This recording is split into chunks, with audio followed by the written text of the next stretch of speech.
Valid access token. It said something about invalid access token there. That's not a good thing, is it? Well, where's my drink as well? Hello! This is all very professional, isn't it? I'll say hello and then I'll go wander off into the kitchen and look for my drink, because I feel like I'll probably get cut off if I take my tablet into the kitchen. I left it on the side there. I'll put this on the floor. You stay there, don't go anywhere. Oh, I didn't get a drink. Hang on, I'll get me drink.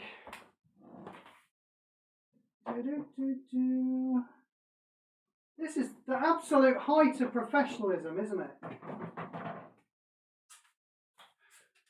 Having everything ready to do my stream. Can you even hear me shouting from the kitchen? Right, there's a drink. I'm coming back. I've not been cut off. Has anyone showed up yet? Yes, welcome to the Foundations set review, which I am for some strange reason doing on Thanksgiving, which means that absolutely nobody will be available to come and watch it live. Not that anyone ever does, of course, but everyone has a special reason not to today, except I think maybe Shamara should be showing up, actually. So I need to remember to keep half an eye on the chat. So let's go over to my PC and make sure I'm coming through live. Oh, that's strange. Am I not coming through live? I should be. Ah, yes, I bet I can hear myself now. That's strange. Yeah, that's me, isn't it? That's me. I've heard myself. Jolly, jolly good. Shall I just go into Discord now? Remind me when I when I finally upload this. Remind me to put a time code in so everyone can skip through all this waffling at the beginning, because there's an awful lot of it today, isn't there? I'll say, okay, I'm in there. I'll go into the streaming channel,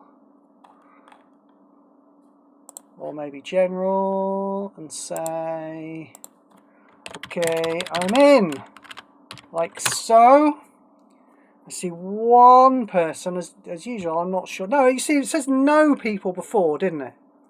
It said no people before when I was talking to myself, so one person probably means one other person. So maybe somebody's here. Sound off in the chat if you're here. And we're going to be looking at Magic Puzzle Quest Foundations today. Which we're a little bit late for, really, aren't we? But, you know, I was feeling a little bit under the weather. Shmara, I thought it was probably you. Hello. So, you know, the set's been out for about a week and a half now, but I still haven't really played with it, much of it. I did go after one particular card that was in the Elite Pack today. I'm sure you don't need me to tell you which one it is. We will get to that when we get to that.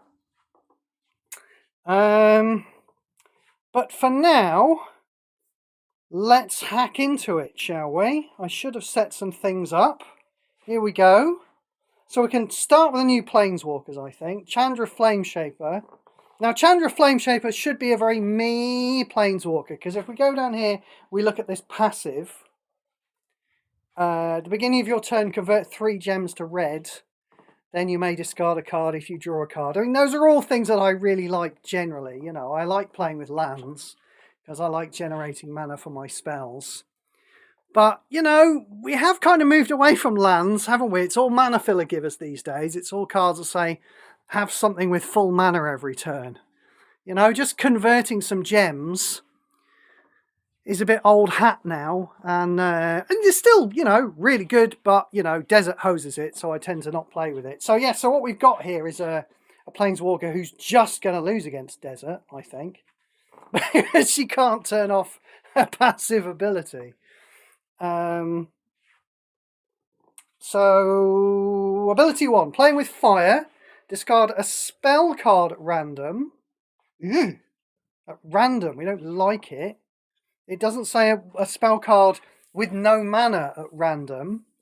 I mean, that's a bit iffy, isn't it? A spell card at random. Cost 5 is low. Then the first 2 cards in your hand gain 6 mana if you can't gain 6 mana. I mean, it really all depends on how much that spell card stinging you is, doesn't it? You know?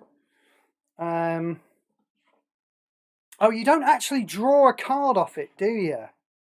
You're not getting card advantage, are you? Because you're not getting card advantage from the passive, because that always discards before it draws. You're not gaining any cards with the first ability. You're losing a card and gaining some mana. So you're gaining a bit of... quite a bit of mana, you know. 6 mana into 2 cards is pretty decent. But you're not actually drawing a card or even fetching a card. So I think when we compound that with the fact that we're discarding a spell card at random that might have some mana in it, starting to look quite iffy already after that rather good for passive ability. I'm glad you're feeling better, says Shmara. I am feeling better, thank you. I'm still coughy after that bout of COVID I had months ago now. Still, that tickly cough just won't go away.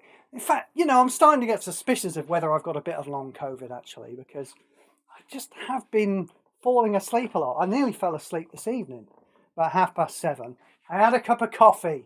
Maybe not the brightest thing to do at 7:30 in the evening, but I wanted to wake myself up, and I won't be going to bed till at least 2 o'clock in the morning anyway. So I thought I'll have a cup of coffee because I wanted to get stuck into Foundations, you know.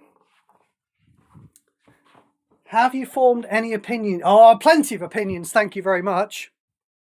Let's crack on with Chandra. Ability 2, cost 18, expensive. Reinforce target non-token creature you control 4 times. I mean, if it's large, that's quite a lot. That's a little bit like, that reminds me of Nahiri. Well, doesn't Nahiri reinforce a creature you control 4 times? Isn't that what Nahiri does? Should we go and have a look? Planeswalkers. Look at that, 6,000 crystals. That might be the most crystals I've ever had in my entire life. I've been grinding away, trying to get crystals together to buy Puzzle Masters 2 cards. Well, I don't actually feel the urge to spend them on Puzzle Masters 2 cards at the moment, obviously. I'm just kind of storing them up. But I want to do it, I want to have them there in case I do decide to do it. Who were we looking for? We were looking for Nahiri, weren't we? Not that Nahiri, Steve. OG Nahiri.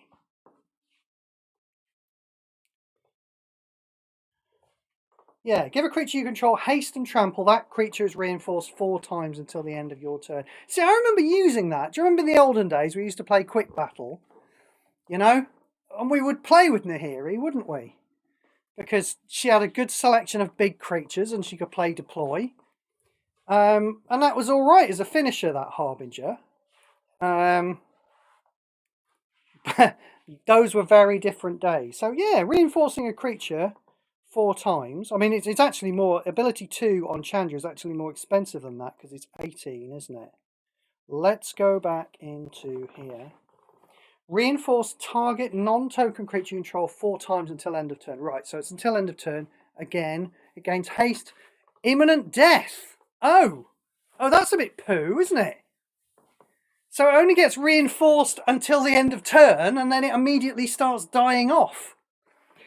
Well, I don't like that, I'm afraid. I mean, it's there as a finisher. It's not a very good ability. It's marginally a thing that might be relevant at times. Ability 3, cost 25. Destroy all creatures and all non-land supports. Right, pretty powerful, actually. Although, you know, in this day and age, we can do better than that. We can just kill all of the things on one side of the board, you know? So killing all of my creatures as well and all my non-land supports, I'm a little bit uninterested in that. Then deal X damage to your opponent's Planeswalker. X is 3 times the number of creature cards in all graveyards. So it's another finisher. We've got a finisher which goes, which it works if you happen to have a big creature. And you've got a finisher that blows a lot of stuff up. So it was a good start with the passive ability, trying to appeal to me with the lands-like ability. But it was never going to work, was it? Because like I say, I've moved away from lands because of desert. And besides, mono red. Who on earth wants to play with a mono red? So I don't feel the urge to get Chandra Flameshaper, I don't think. I mean, maybe she's really good at mastery. Does it say how many creatures you can put in? That's what I really care about when I'm mastering cards.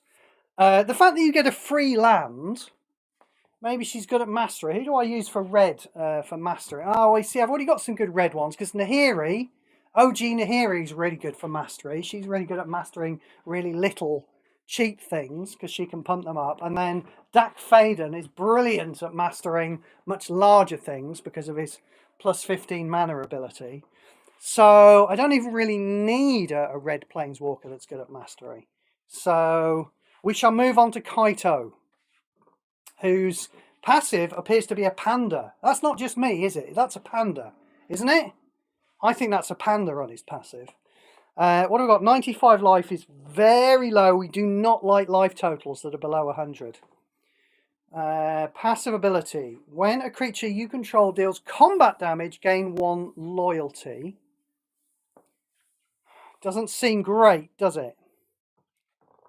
What have we got? That looks like a mana spread like Jace Mirror Mage, doesn't it? With a big +7 on blue.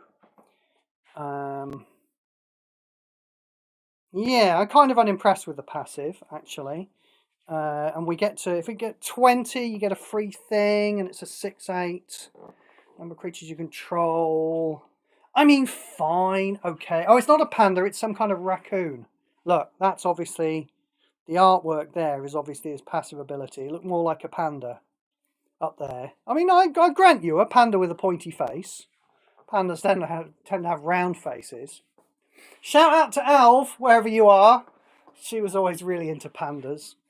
But it looks like more of a raccoony kind of thing.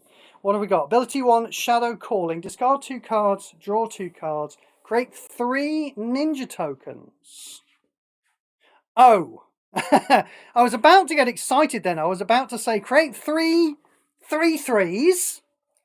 But no, it looks like, because it's got a ×2 on that picture already, it looks like it's creating 3 1/1s. If we could create a 9/9 creature for 8 mana, for 8 loyalty, that would be something we could talk about, wouldn't it? That would be kind of large enough to do things. But just a 3/3, you know, and discarding 2 and drawing 2 without adding mana for 8, I'm unimpressed. What is he, blue and black? Just blue. Ability 2. Destroy the top card of your opponent's library. Your ninja creatures get +3/+2. Your creatures gain hexproof until the beginning of your next turn. Just loads of really rubbish stuff there.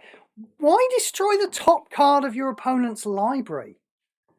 I mean, that's presumably some kind of holdover from paper, isn't it? Where it was probably relevant in some kind of way. I know we haven't got to ability 3 yet, but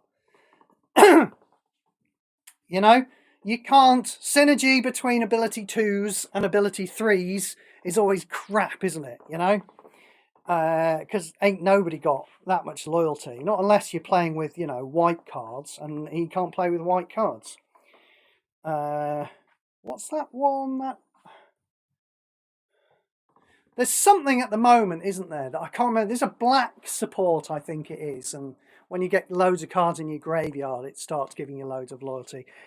Doesn't matter, because he can't play with that either. What have we got? Create 3 Shinobi Whistle tokens. This ability only has 3 levels. Well, that's what?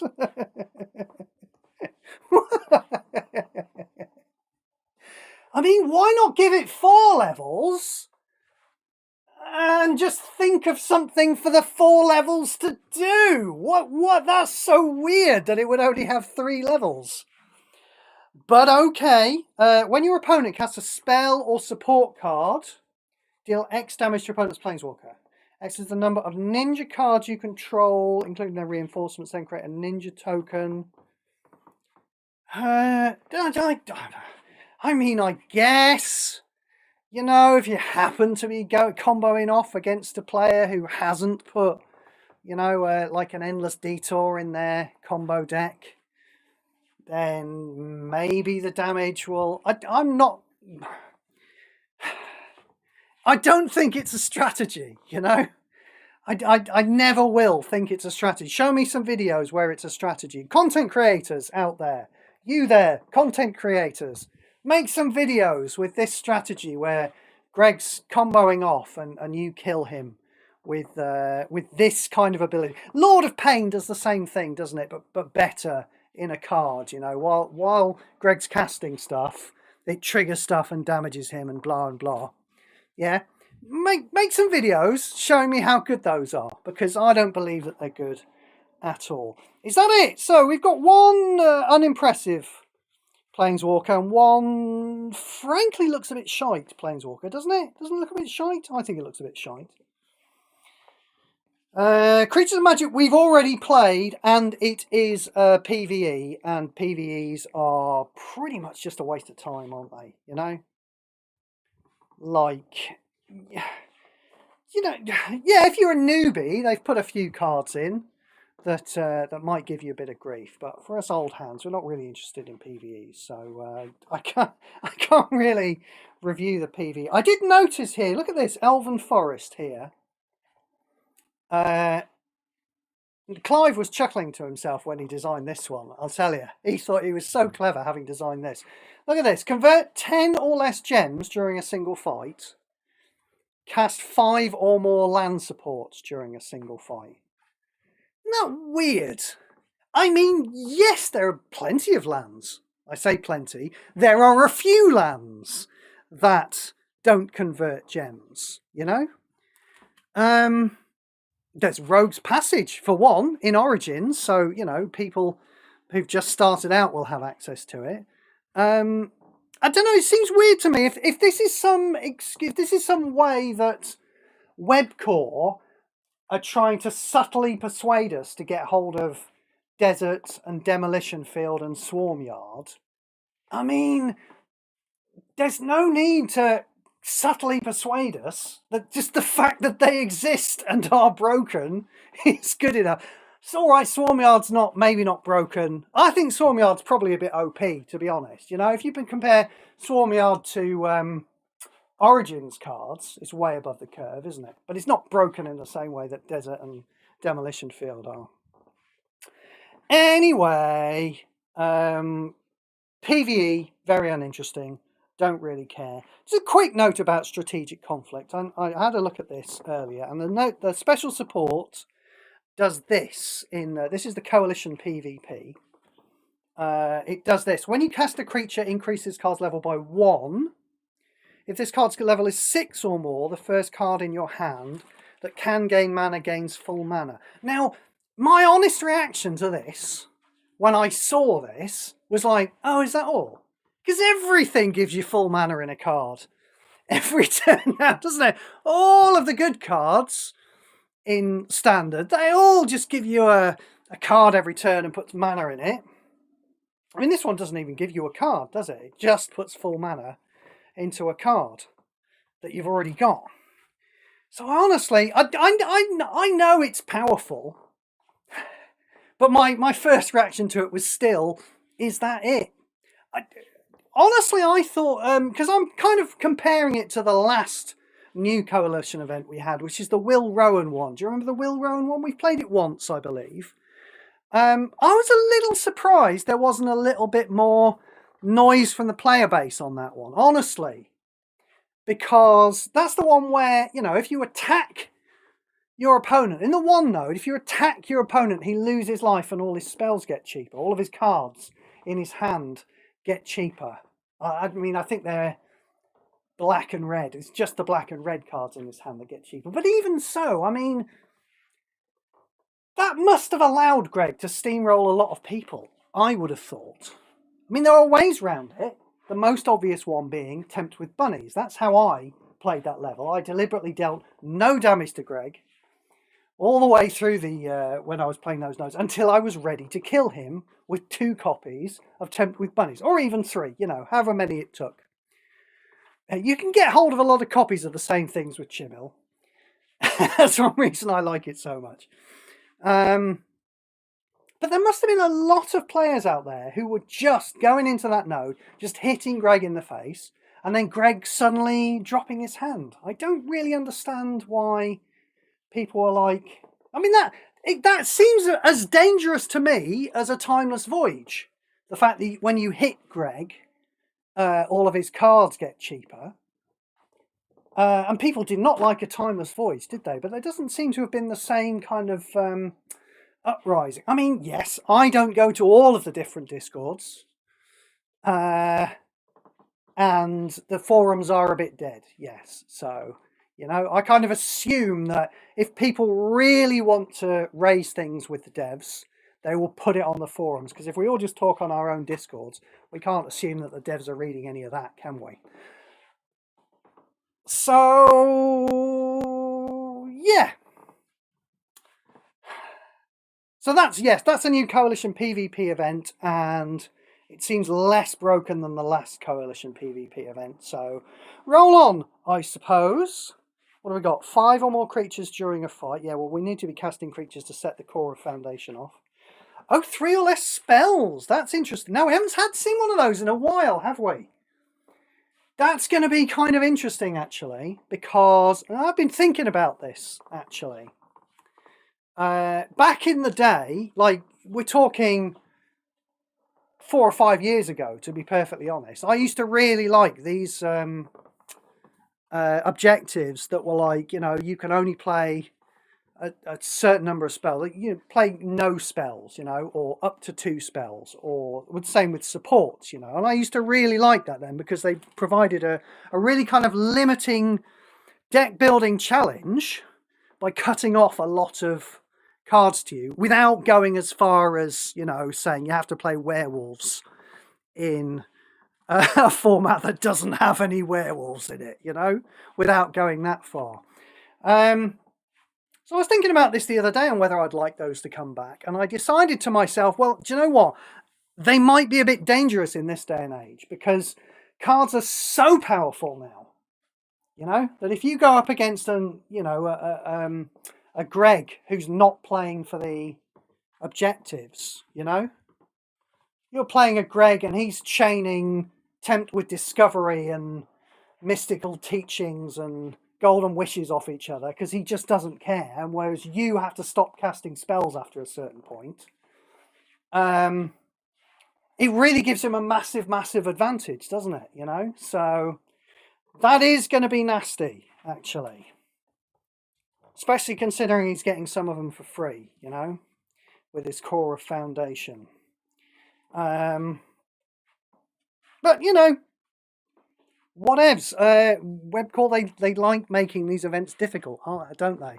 Terror in the Shadows is a difficult event. I think the Will Rowan one, whatever it was called, it's a difficult event. This is another difficult event, I think. And... yeah, it's a bit scary coming up against difficult events, but we like a challenge every so often, don't we? I mean, the Greatest Heist probably would be a difficult event if you couldn't just, you know, exile the support that pops up at the beginning and completely ignore it. You know, I imagine that would be quite difficult. I don't know. I've never played against it without exiling that thing at the start. Shall we go and have a look at some new cards? Let's not bother talking about the quality of life features. The mediocrity of life features that they like to do. Look, they've fixed the gem support not changing colour when matched. Look at that. Do you know, I thought that's probably what was crashing the fuck out of Doomscar Claimants. Every time somebody hit the event support in Doomscar Claimants, and Scotty Bloodline was doing the same thing, the whole game would just crash. So it gave us like a weird little mini game to play, didn't it? Where we were trying to win the games as fast as possible without either us or Greg matching the support gem. And I think that's probably one of the most interesting little gameplay challenges that Webcore have ever created. And it was a total accident, and it was a bug. I mean, it was a pain in the arse as well, you know, but it was playing around those event supports was a little bit of a challenge, wasn't it? And so I kind of didn't mind the Doomstar claimants, you know. And Joe, I was going to play Scotty Bloodlines. I actually spent quite a while building a deck for Scotty Bloodlines to try and get as many points as possible. I was looking forward to the fact that it crashed. And then just after I joined it, I'd just paid my entrance fee, yeah, and I was hunting around for my deck, and the event ended. They cancelled the event because they noticed that it was broken. I was honestly a little bit disappointed by that. Because, of course, we were all annoyed by Doomscar claimants because it was a coalition event. But the stakes were very low in Scotty Bloodlines because it wasn't a, midweek event, single player. It doesn't really matter if you lose here or there, It's irritating that, the game crashes and you have to quit it and you have to reload and then your Planeswalker's lost all its health and all that, But it's quite looking forward to it. Anyway, let's have a quick skim through the changes and fixes. I don't see anything that pops up there. So let us head off and look at the cards, shall we? We've got a new set to look at. A whole new set of cards. Something.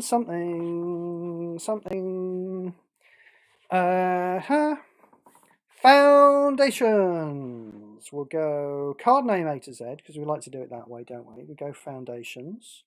We don't turn off the alt art because we like to look at the alt art. We'll show all the cards. Let's crack on and see what we've got.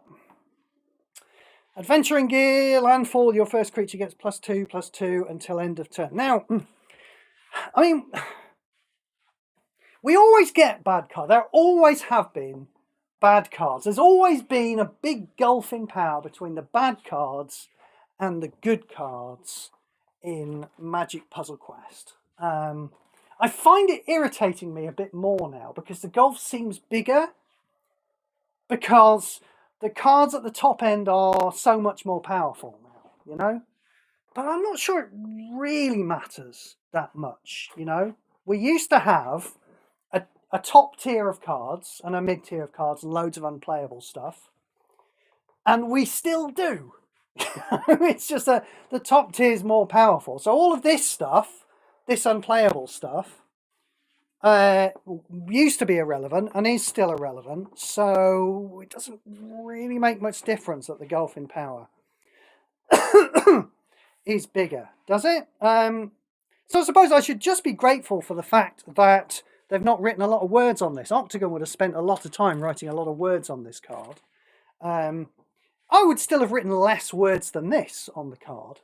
But yeah, if you're going to make cards that nobody gives a shit about, just churn them out, boy.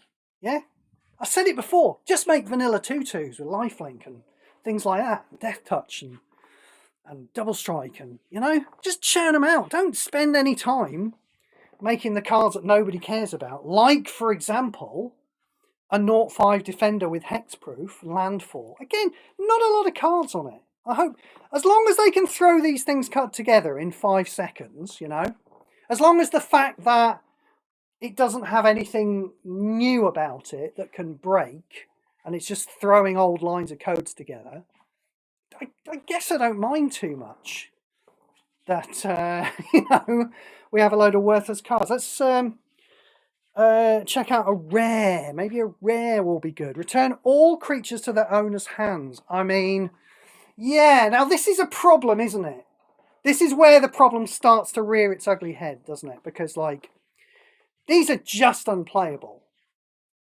That's all it is, It's the gulf between these shit tier cards, low shit tier cards, and the tier 1 cards is massive. The problem then comes when we step up in power. Because we've stepped up in power about the right amount, haven't we? We've stepped up in power from Aegis Turtle, which is shite, to, wow, look at this. All creatures get returned to their owner's hand for 18 mana. That's a big jump up in power, but this effect is shit now. We've got Deem Inferior now, which just does my opponent for 12. I should read the rest of the card before I carry on with this rant, shouldn't I? Let's have a look. Return all creatures to their owner's hands. Gain 2 mana. Right, yeah, okay.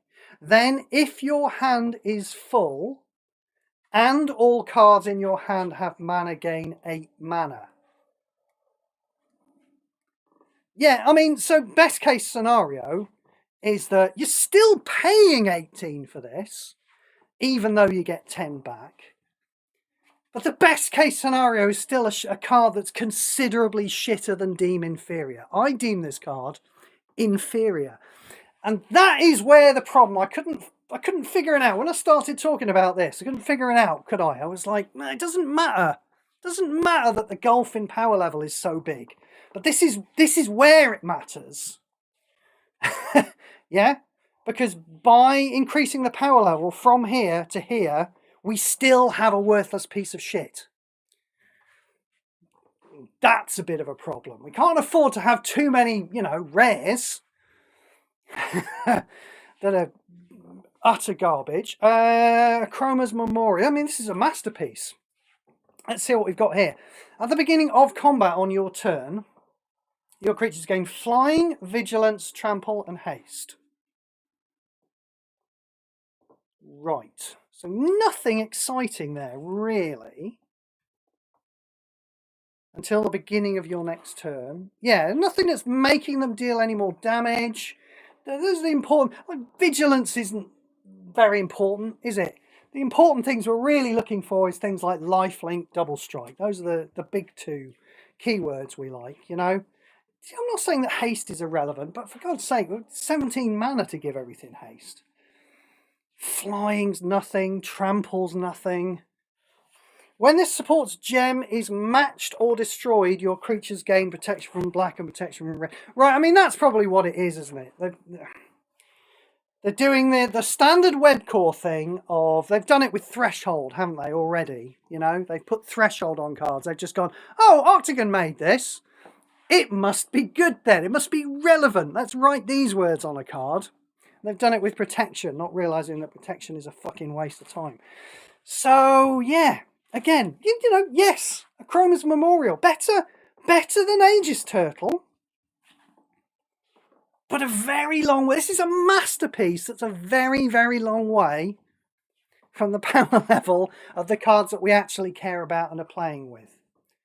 You know? And yeah, again, there have always been those cards. We have Defang, famously, worst card of all time. Well, people say it's the worst masterpiece of all time, don't they? Some people say that. I worry about the power creep in this game. Because now we don't care, do we?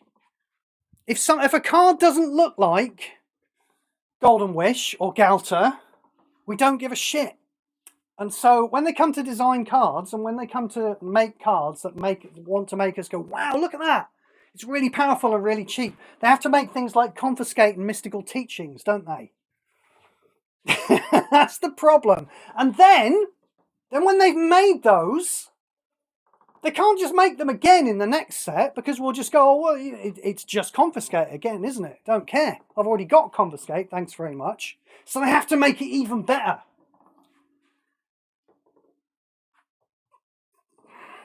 Too much power creep. Alicia, Who Laughs at Fate. A 10 mana 2/2 with first strike. When it attacks, gets +1/+1. Survive or return the first human creature from your graveyard to play under your control. I mean, no, not really. When you can, what's he called? Cruel Claw. Yeah? Do you see that? Cruel Claw? Better than this? Yeah, I don't think anyone's excited about it. If you're looking at, you know, this is Mana Filler Giver territory, isn't it? Yeah? It attacks. You get a card for free into play. It's a mana filler giver territory, but yeah, as a 2/2, and it hasn't got haste. And you've got to have an actual human in your graveyard. Don't, you know, Cruel Claw's dumping things into your graveyard, isn't it, for you? So, nope, I don't think I'm interested in Alicia Who Laughs at Fate. I mean, maybe you could call... No, I don't think you can call it high shit tier, can you? A 2/2 that becomes a 3/3 that becomes a 4/4? I mean, how are you getting those cards into your graveyard? Don't like it. Ambush Wolf. When this creature enters the battlefield, exile the first card from your opponent's graveyard. Right, yeah, okay. Whatevs. Angel of Finality. When this creature enters the battlefield, exile target player's graveyard. Now, is this the type of thing you're talking about? All you people out there who say, don't worry about Grist being too powerful. Is this the kind of card you're talking about when you're exiling a player's graveyard? Because this is shit, isn't it? We don't have a lot of cards in standard these days that exile graveyards in a good way. Rivercheer's Charm was kind of okay, wasn't it? Kind of ish. I didn't like it much. But we don't have... I know there are planeswalkers that affect people's graveyards. Again, honestly, I hate to say it, I don't really like it. What's her name? Kea. I don't really like her for countering Gelter. But, you know, she's more relevant than cards we have for removing graveyards. But, you know... While you're playing with something that gets rid of your opponent's graveyard when you're playing against Grist is just carrying on going, oh, okay then, I'll just play a Rakdos then. I can, as well, dump something into the graveyard, yeah, and get it out really cheaply. I can do that as well, and if you want to stop me doing that, you're going to have to play with shit cards like Angel of Finality. But I can also just play them. Oh! So we're going to need something better than this for affecting graveyard. There is a hole in standard for affecting graveyards. And we're going to need some power there, I think. Angelic Destiny. Now, I think this one got a spoiler from one of the content creators, didn't it? Oh, yes, Webcore. I hate to bring this up. I didn't get my spoiler card for spoiler season again. I'm sure it's just an oversight, but I checked my spam on my email. It just didn't come through. Can you just get in touch? Just, you know, let us know what's going on there, because I mean, this is, you know, 4 or 5 sets in a row it hasn't come through, and I'm just a little concerned. Anyway, target creature gets +8/+8 and gains flying and first strike. Well, 8 mana for +8/+8 is alright, isn't it? I mean, I'd prefer it if it was an 8 mana 8/8 creature, but there's more. At the beginning of your turn, if this card is in your graveyard, increase this card's level by 1. If this card's level is 3 or more, return it to your hand. So every time it goes into your graveyard, now that can be from you casting it, because it doesn't exile or anything, no. Or it could be from you dumping it in there. In whatever way. That was a good way of dumping cards into your graveyard. Overlord of the Flood Pits is quite a good way of dumping things into your graveyard, actually. I did get that. I crafted that, Overlord of the Flood Pits. It's quite good. You want to get that? It costs 3 mana to put into play. Is that balanced? No. So however this gets into your graveyard, Angelic Destiny, after 3 turns in there, sounds a little slow, doesn't it? Sounds a little slow after 3 turns in the graveyard. But I mean, you've got to call this high shit tier at the very least, haven't you? Because 8 mana for +8/+8 power is quite beefy. But yeah, I would really just prefer an actual creature that's really good, rather than something that turns something else into a large thing. I mean, I've already got, if you want angels, I've got Archangel Elspeth, thanks very much, pumping out soldier tokens like you would not believe. Those things get real big real fast, you know? So, and I only need one of those in the deck as a win condition. I don't need another creature as well.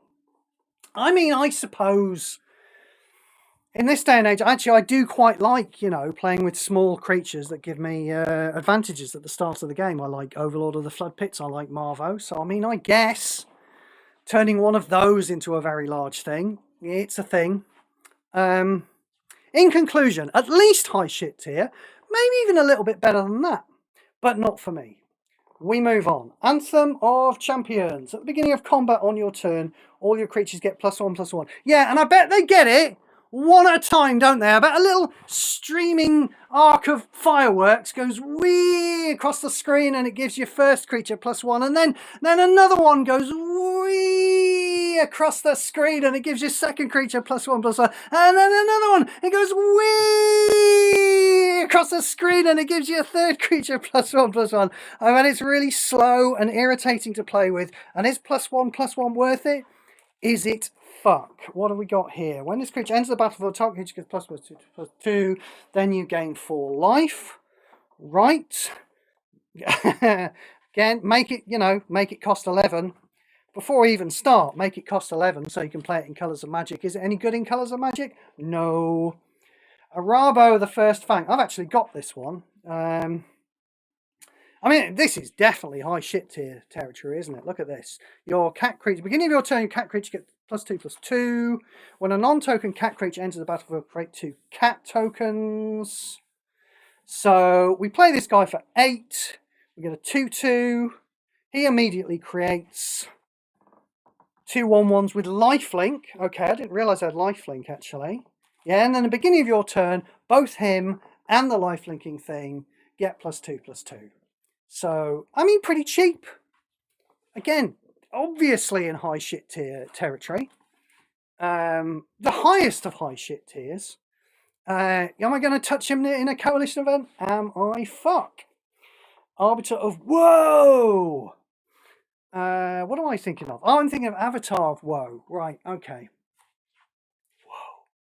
When this card enters the battlefield, your opponent discards a card and loses 2 life, then gain 2 life and draw a card. Right, yeah, rubbish. I mean, I was just saying, weren't I? Anything like this, make it 11 mana for Colours of Magic, but Jesus Christ. Discard is a bit good now, isn't it? All it took was Cracked Skull, you know? Now we've got Cracked Skull and Painful Quandary, you know? If Greg opens up by playing both of those, you're going to have a long game in front of you, you know? Have you ever done that thing, by the way, yeah, where this happened to me? You're playing Colours of Magic, yeah, and you know, you play some stuff, and then Greg's first turn, he plays a Quandary and a Cracked Skull, yeah, and you burn out a Molten Collapse, which is all you can do because he's made you discard most of your bloody hand. You burn out a Molten Collapse, and it hits the bloody Cracked Skull, and the Quandary stays in play. Oh! Yeah, discard is a powerful strategy in Colours of Magic at the moment. We don't need more cards for it, thank you very much. So I suppose I should be grateful that this doesn't cost 11. Outside of that, worthless. Arcane Epiphany. When you cast a wizard card, if this card is in your hand, reduce its cost by 2, draw 3 cards. Right. I mean, I don't know. Maybe. I don't see it going into anything. Yeah, I know Wizard class is a is a deck that has wizards in it. But I'm not sure it has enough wizards in it. It's only got the wizard class. Yeah, not sure. And it's everything else it's playing with. It costs, you know, 4 mana, 6 mana anyway. You're not going to be able to reduce costs down enough for it to be any good. So I don't think the Johnny Combo players care, and the Spikes certainly don't. So we move on. I mean, again, drawing 3 cards for 11 mana, that would have been all right in Colours of Magic, wouldn't it? So, tell you what, Webcore. Just scrap the whole game. It's Power Creep is just turning the game into mulch at the moment. Let's just scrap the whole game and just make everything Colours of Magic now. Okay? Okay. Archmage of Runes. I have this one as well, but I didn't bother to read him. What have we got? At the beginning of your turn, reduce the cost of each spell card in your hand by 4. That's not particularly interesting, is it? 4. Don't much care about that, I think. You know, and it's not like it does it permanently. It's a single trigger. It's not like you can chain a bunch of cheap spells off each other endlessly. It's a single trigger at the start of the turn. Magecraft 2, draw a card. That card gains half its mana. Now, Magecraft is whenever you cast or copy a spell card. Did I know that? Did I know that Magecraft triggered when you copy a spell card? I mean, I know there's don't we have a mechanic called casting a spell? So I guess Magecraft had to be different than that.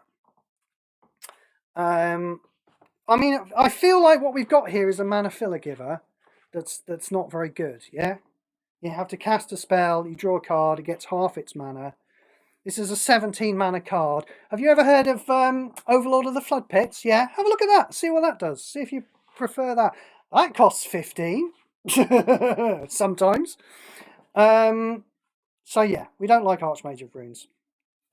Oh, hello, 11 mana. Do you think they're changing the costs of the cards in real time? Do you think they're watching this live at Webcore? They're changing the cost. They're going to let's just make everything cost 11. When this creature attacks or blocks, a random creature you control gets +1/+1 permanently. No, I don't like it. You know, it's we're lacking threats in Colours of Magic, but a creature that can get shot is not going to be good enough, you know. It's going to have to be like a resilient creature that stays in play, or, you know, creates a bunch of other creatures as well. A creature is not going to be any good. Ashroot Animist. At the beginning of combat on your turn, gets +X/+X and gains trample. X is its creature's power. So it's doubling up on power, but it's not doing it permanently. So why do we care? I'm not sure we care. Do we? There are formats where you can't play. I mean, obviously I'm thinking of Railway Brawler, you know, which is doing a lot of doubling, and it's all permanent, isn't it? There are formats where you can't play that. Do we care about playing Ashroot Animist in formats like that, like Locomotive Looters or Plague Control Infestation? No, we don't care about playing this in formats like that, do we? I think this is another garbage rare, isn't it? Aurelia, let's have a Masterpiece. At the beginning of combat on your turn, creatures you control gain double strike. So what we've got here is a hasty 3/4 double striker that gives all of your other creatures double striker for 18 mana.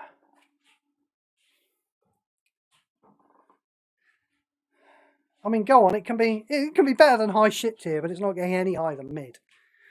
I'm not interested. No. That's not enough for me, I'm afraid. A picky guy. You go ahead and cast this. I'm going to cast Confiscate at it. We'll see who wins that game, shall we? Axguard Cavalry. Are you happy? Are you happy that you paid 18 mana for that and I only paid 9 mana for my Concentrate? Does that Confiscate? Sorry. Does that seem fair? Axguard Cavalry. Activate 1. Banishing Light. This is going to be one of those Bind Emblem cards. You can just tell, can't you, by the name Banishing Light. It's going to be one of those Bind Emblem cards. Now, they are minimally useful. There are ones, aren't there, that you can use in Colours of Magic, because instead of putting things into play, they put them into your hand and give you full mana. I think there's only one of those, actually. I can't even remember what it's called. So what have we got? Exile an opposing creature or support at random for 7. Right, so we do have something, don't we, that will do... It does a support first and then a creature, doesn't it? In white for about 7. I can't remember what it's called, and it doesn't have bind. But it's kind of irritating that it does a support first. But this sounds like it picks randomly whether it does a creature or a support. Is that better? No, still pretty unreliable. Save up 15 and cast Requisition Raid. That's my advice to you. When this support is exiled, return the last card with bind number from your opponent's exile to play under their control. Rubbish! Banner of Kinship. When this support enters the board, all your creatures get +X/+X. X is the total shield of all support cards you control. Okay. This looks like one of those cards like Millennium Calendar to me that I am utterly uninterested in. But there are probably players out there who are thinking, wow, that's really great. Players who probably just haven't discovered Kylox's Volt Strider yet. Those are the players that I'm talking about, basically. But yeah, you know, there are players who will look at this card and go, oh, I like the look of that. I'm going to get that and I'm going to build around it. And if you can make a bad card that does that, like Millennium Calendar, I call that a result as far as card design goes. So yeah, you know, Banner of Kinship, a bad card that I kind of don't mind. Weirdly enough. Battle Song Berserker. Target creature is +1/+1 on a menace. We do not care. And there's nothing interesting to talk about in the artwork either, is there? Beastkin Ranger.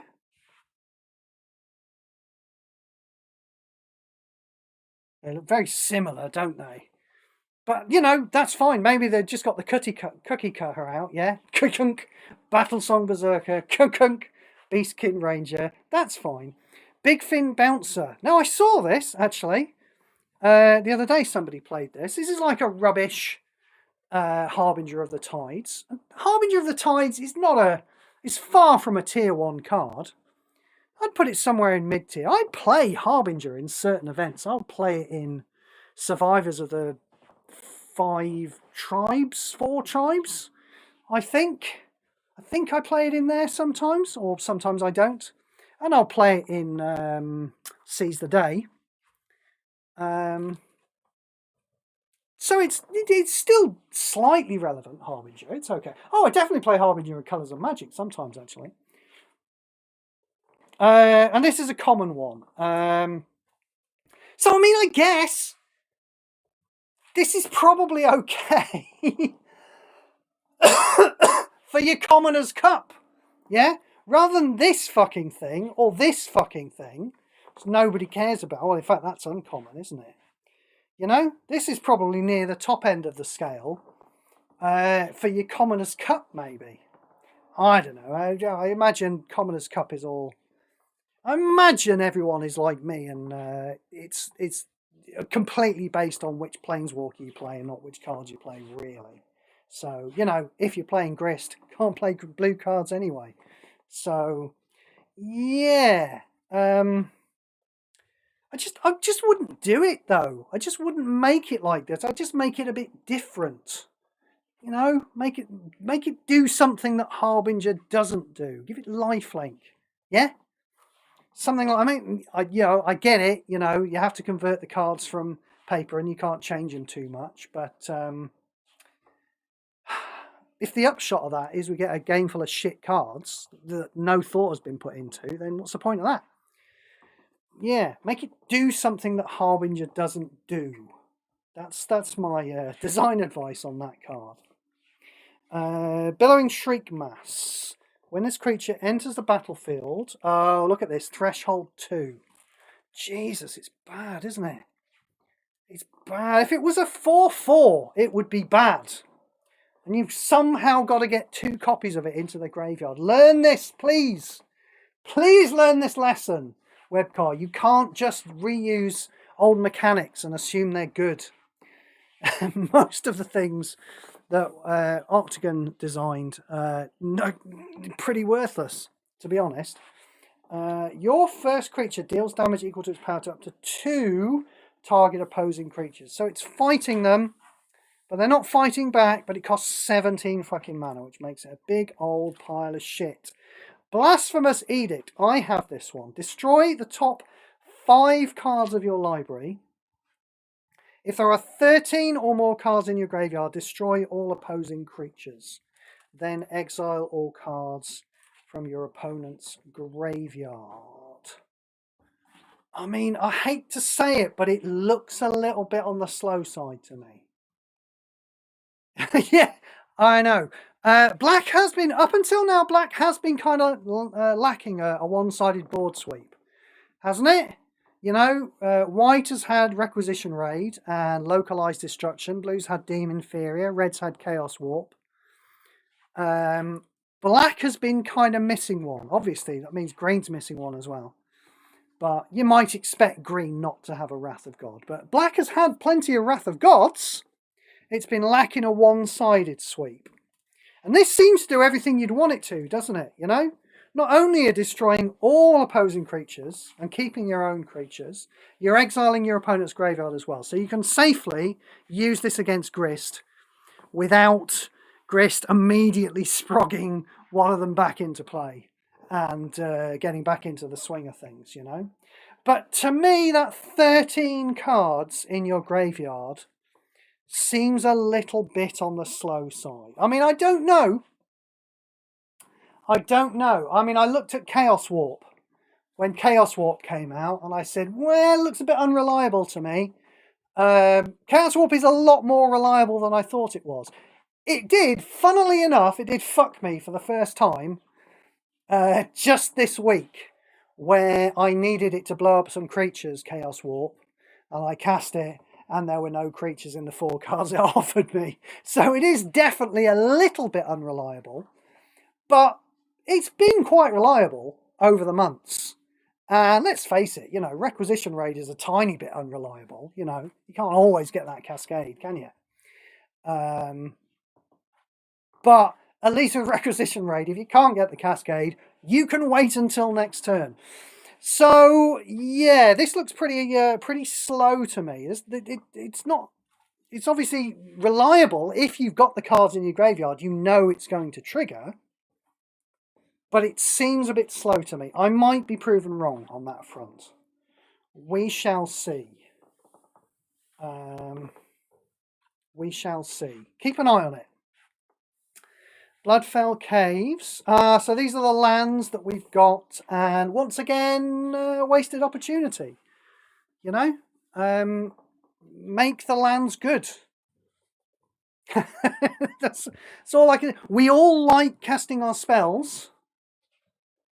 Make the lands good. We can tell, Webcore, we can tell that Dragonhawk is broken. We can still tell that. You know, you don't have to make these cards like this that help novice players to get more mana and cast more of their spells and have more fun. You don't have to make cards like this so much worse than Dragonhawk so that people notice that Dragonhawk is good. People are going to notice that Dragonhawk is good. Please don't make lands that are this bad. Bloodthirsty Conqueror. Just Death Touch on there. Don't like that. And when your opponent loses life, you gain that much life. This effect can trigger up to 4 times per turn. I mean, it sounds dangerous, doesn't it?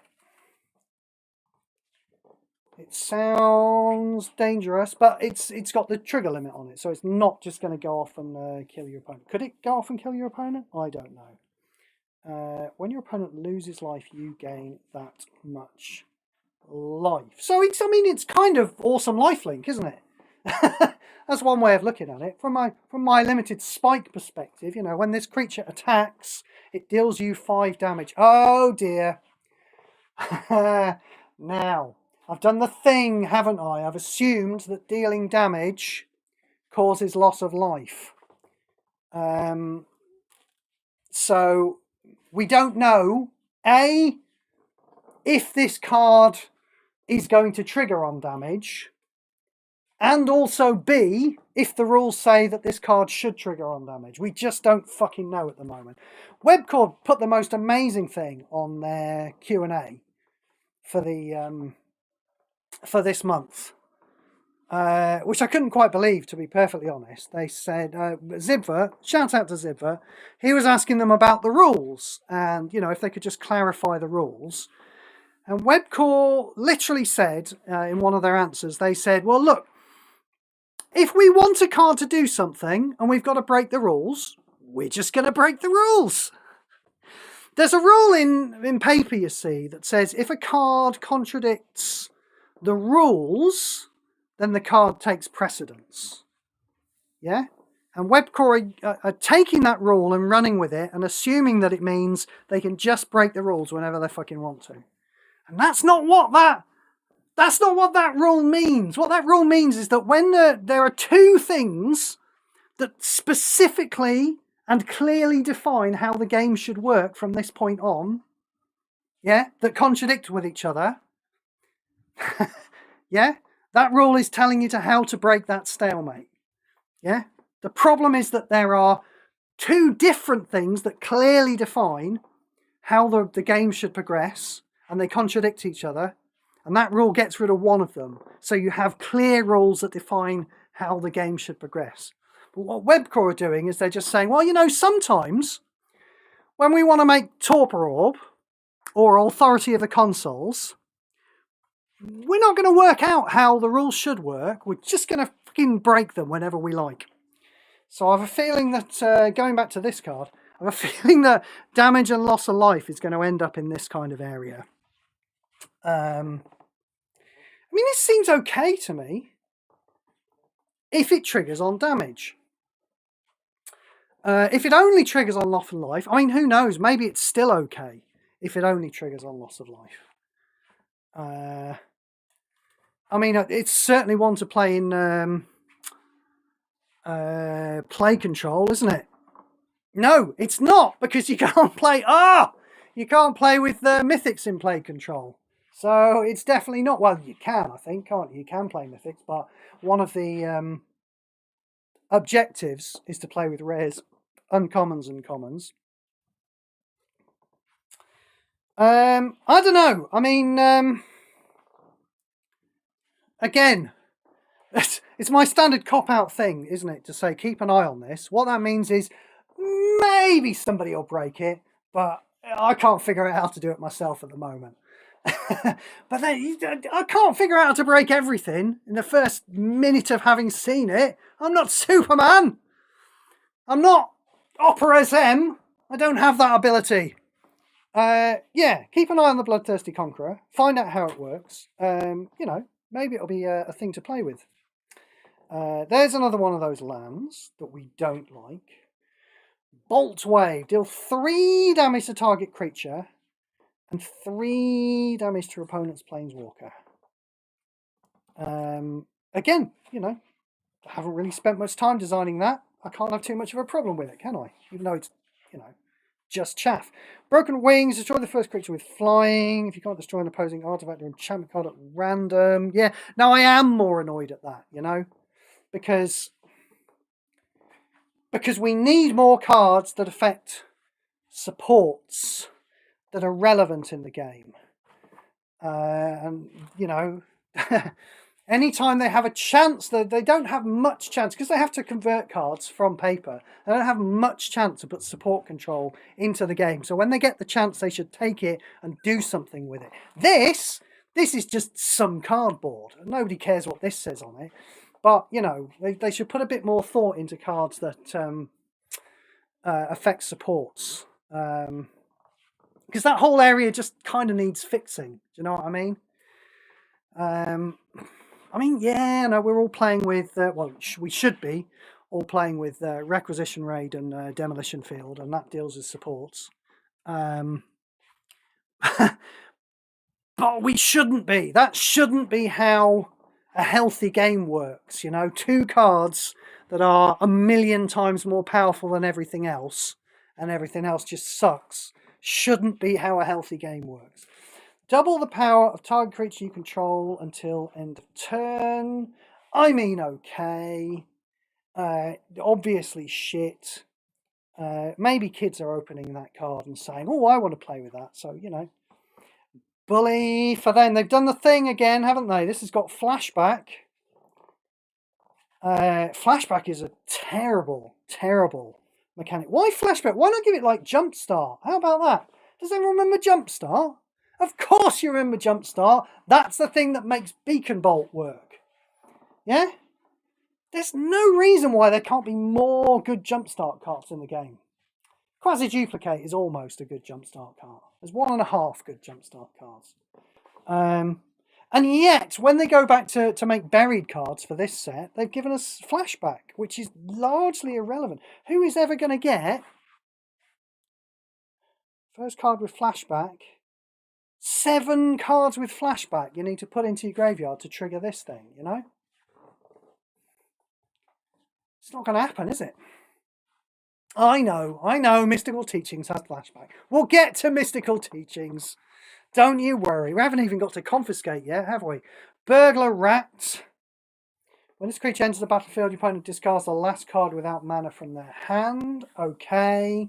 I mean, obviously, I'm thinking about the terrifying discard deck in Colours of Magic. This is not a powerful addition to that. They're already. I mean, we already had, didn't we? Even before Cracked Skull, we had, I think it was called something like Aggressive something or other. The major opponent discard 2 cards. We had Painful Quandary and another card that made you discard 2. But it's Cracked Skull that seems to have really pushed it over the top. Because, of course, don't forget, Cracked Skull has got that extra little bit of creature removal stuck on the end of it. At the beginning of your turn, convert 2 gems to your Planeswalker's colours. Not powerful enough. Make it more powerful. Yeah? I don't mind that it's a creature now. In the past, I would have always hated that a land creature. I would have always said, well, play with an actual support, because supports tend to be more stable than creatures. Supports tend to die less often than creatures. So I would have always said, play with a support rather than a creature. I feel a little less like this now that we have Grist and Demolition Field just blowing supports off the board. Supports feel less stable than they ever used to now. So I feel happier about playing with cheap creatures that do things. Like Marvo. Obviously I like Overlord of the Flood Pits because it's bust. But yeah, so if you're going to make something like that, I'm not opposed to the idea of making a land that's a creature. Just make it a lot better. There's another one of those cards that is just some words written on the card. Drain 4 mana from your hand.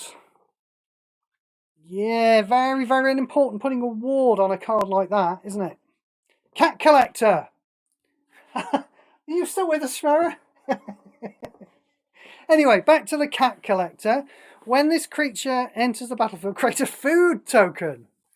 When you gain life for the first time each turn, create a cat token. Now, this card offends me because it happens the wrong way round. Yeah? You create a food, and then when you get rid of the food, that's when the cat comes in. I don't like that. The cat should come in and eat the food. Yeah?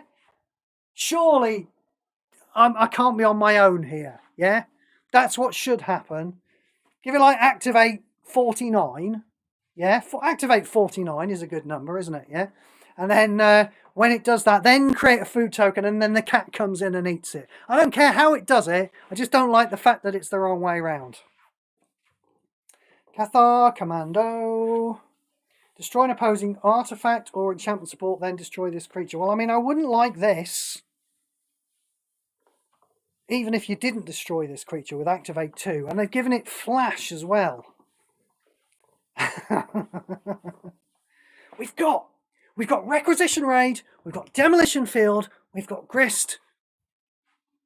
Make the support cards interesting and relevant and played. It does offend me. It's weird, I know, The fact that they make burn spells, and I don't care, and they make vanilla creatures, and I don't care. It's weird that I don't care about those, and for some reason I care about the support removal cards, but that's just the way it is, okay? It's my stream, my rules.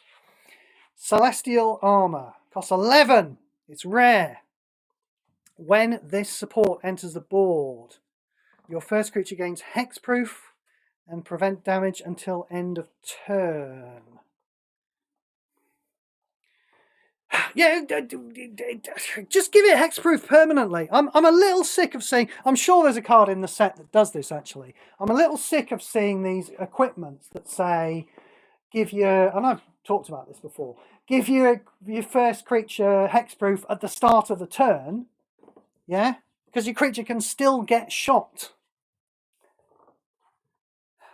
I'll get to it more whenever we get to that. I'm sure there is a card in this set that does that, you know, that lets your creature get shot. And then if it doesn't get shot, then your creature basically always has hexproof from the equipment. But this is only doing it for a turn anyway. This just gives it hexproof for a single turn. See, they've given it flash as well. You can see what the paper version did. Is you use this to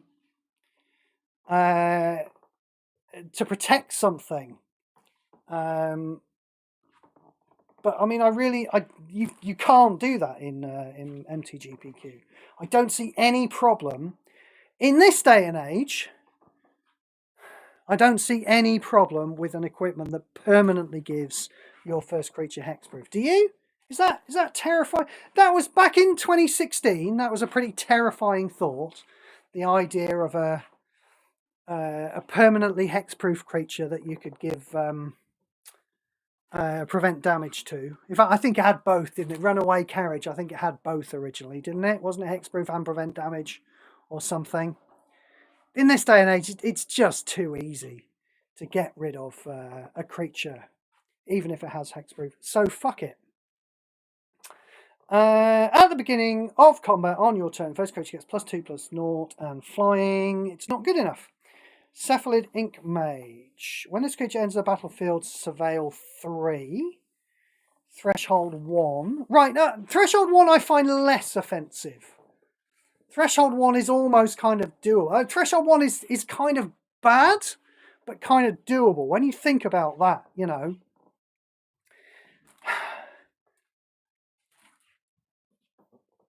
I mean, it's quite bad, isn't it? Because it's like, I was thinking that it had to be in the first 10 cards of your deck. If you think about how your deck might be distributed, you know, the first 10 cards in your deck might all be different, and then the second 10 cards would be a copy of the first 10 cards. That's not how it works. If you're interested, the way it does work is you have a 40 card deck that's got 4 copies of all of your cards, and then they're all mixed up. But you know, that's a reasonable way of thinking about it. So I was kind of thinking to myself, well, with Surveil 3, if you play one of these, there's a chance of getting a second copy. But you don't need to be going through 10 cards in your deck, do you, to find a second copy of this? You're probably going to need to get through 20 cards in your deck to find a second copy of this. So maybe Threshold 1 really fucking sucks just as much as Threshold 2 does.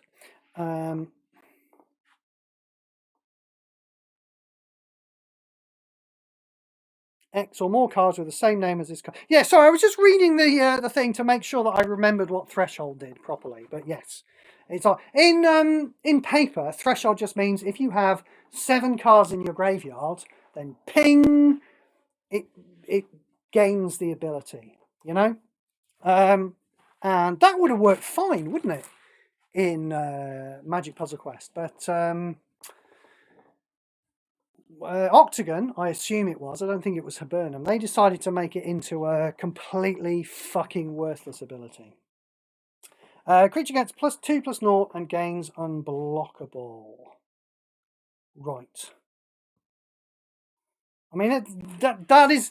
We're starting to turn into a bit of an Octagon card there, aren't we? For a worthless card, there are a few too many words on that card, to be perfectly honest, you know? Claws out. When a cat creature enters a battlefield, Wow, and it's not going to create any cat creatures. You just have to be playing with cats.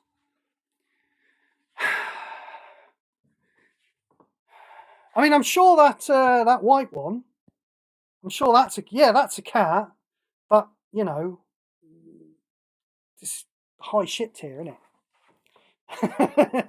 You know, you want to play with a high shit tier deck, go ahead. If you want to play for fun, that's fine. You're going to lose every time you come up against a grist every day, but that's fine, apparently. When a cat creature enters the battlefield, if this card is in your hand, it gains 1 mana. Yeah, I mean, these are octagon cards, aren't they? When we get back to things like this, deal a bit of damage, you know, get the cookie cutter out. There you go. There's a piece of cardboard. This goes in the booster to bulk it out, stop you from drawing too many rares. But, you know, we are in octagon territory now. They're full of words and just as bad as a card with nothing written on it. When you draw a card, this creature gets +2/+2. Okay. I'm immediately thinking of Colours of Magic, actually. I mean, it is still a 1-for-1. I was saying earlier, don't we? What we need to improve the threats. Creatures are inherently vulnerable to 1-for-1s in Colours of Magic because there's so many cards going off every turn. But this does get quite large. Maybe large enough to save it from you know, the basic Colours of Magic matching abilities. That's another thing about Colours of Magic. The reason why creatures are so fragile, it's not just because it's so easy to kill them with cards, it's because, you know, there's a red effect in one node and a black effect in another node that kills creatures as well. So I don't know.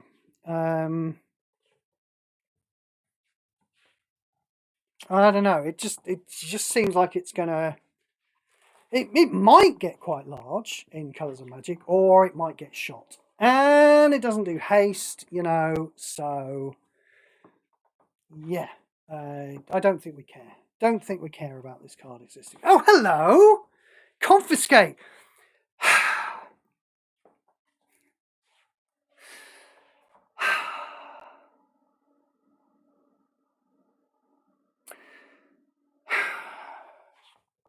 It's just that it's so far above the curve. Yeah, it's so far above the curve. You know, we're going to be seeing a removal spell later on that just kills something for 12 mana. Yeah, for 12 mana, it kills something. Now this, for 9 mana, this is going to take control of something. Yeah, and it's going to do that quite a lot. To be perfectly honest, a lot of people are looking at this card saying, oh, well, it's only going to steal my opponent's entire offensive line every so often when I've got nothing in play. Yeah? But if you control 2 or less creatures, gain control of target opposing creature, it's going to do that a fair old bit, to be perfectly honest. So already that's better than just killing a creature, isn't it? Stealing something that you have, putting it on my side, that's already better than killing a creature for 9 mana. And then we've got, yeah, provided you started with no creatures in play, yeah, then we've got gain control of each opposing creature and Vanguard supports with base cost 18 or less. Now, I would be more upset about this card if it was stealing Vanguards that cost 20, to be perfectly honest. Because if this was going to steal my nickel boluses, I would really be concerned. Actually, it can steal my Elspeths, but you know, easy come, easy go, I suppose. You know, how you actually win the game is you know, is kind of unimportant these days. For me, I win the game by hitting Greg with something with Dakon's Black Blade. That's how I win the game. I don't really need anything to be that big. Yeah, I'm quite happy for spider tokens from Swarmyard to carry the Black Blade and win the game. So, you know, if I have to stop playing with Elspeth and the soldiers. I'll miss it, but I definitely will survive. As long as I know how to love, I know I'm still alive. So people are like, well, you know, if you're going to want to play with your own creatures, then, you know, Confiscate's not going to work and it's not going to steal your whole offensive lineup. Sharper, my man Sharper, shout out to Sharper from Goblin Pile, he was saying, well, you're only going to be able to cast it once, aren't you? You know, you cast it once, you steal Greg's creatures. You can't cast it again, can you? It's a dead card in your hand then. Here's the thing, though. You're not going to need to cast it again. I mean, I know how to slow roll a bit, yeah? I can just sit there with this in my hand, wait for Greg to play a couple of things, steal all his shit, and I'm just so far ahead.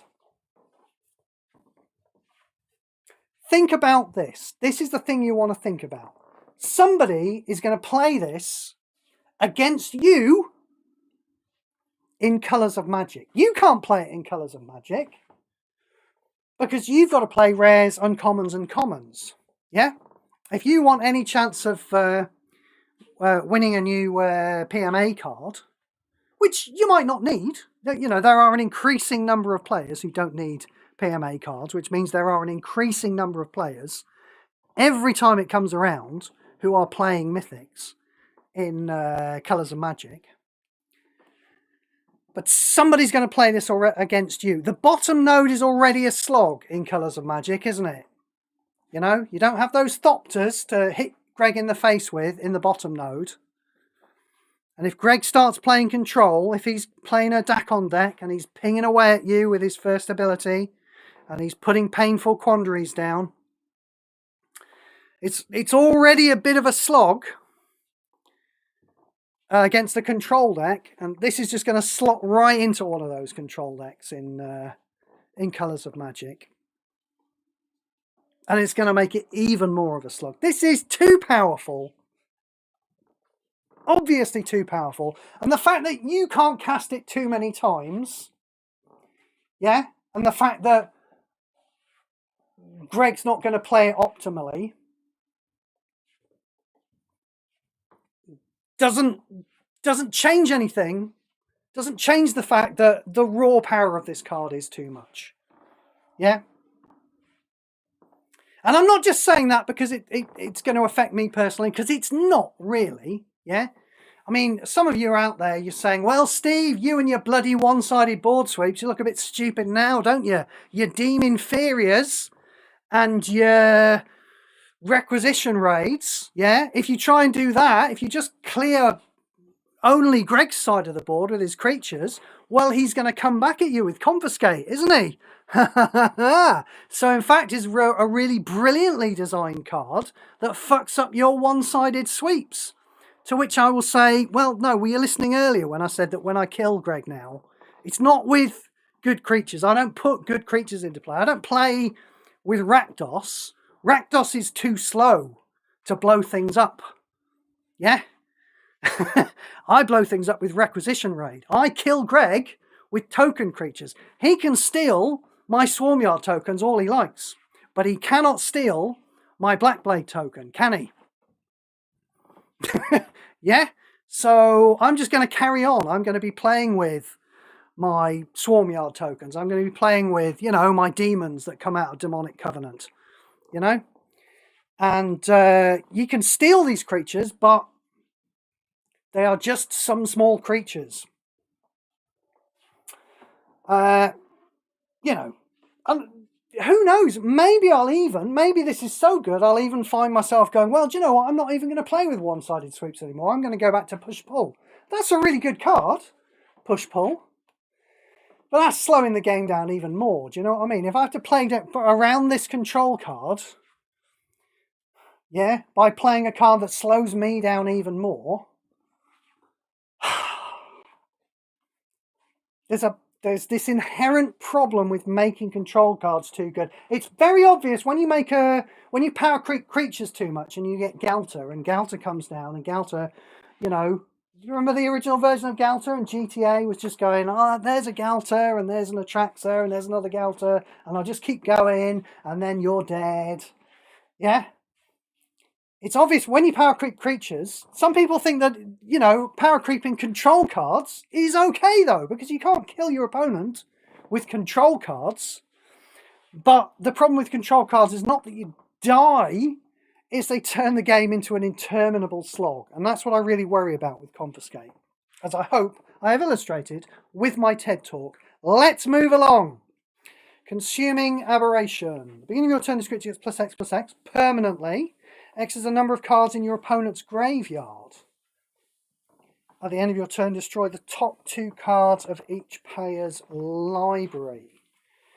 I mean, yeah, okay. Yeah, but I mean, do you really want to be destroying the top cards of Grist's library? It's all very well saying, oh, Grist is playing and he's putting cards in his own graveyard, and I'm putting cards in his graveyard, and my creature's getting really massive, hooray! But you're putting cards into Grist's graveyard, mate. That's a dangerous thing to do, you know? It is still a single creature. It has no protection ability. So, high shit tier, you know? But, yeah, because it does power itself, and it will be the best card in your deck full of unmastered cards by quite a way. Yeah, this is the kind of card that maybe I'll start working on a new category. Stay with me and workshop with me a little bit, yeah, because I talk about mastery and high shit tier.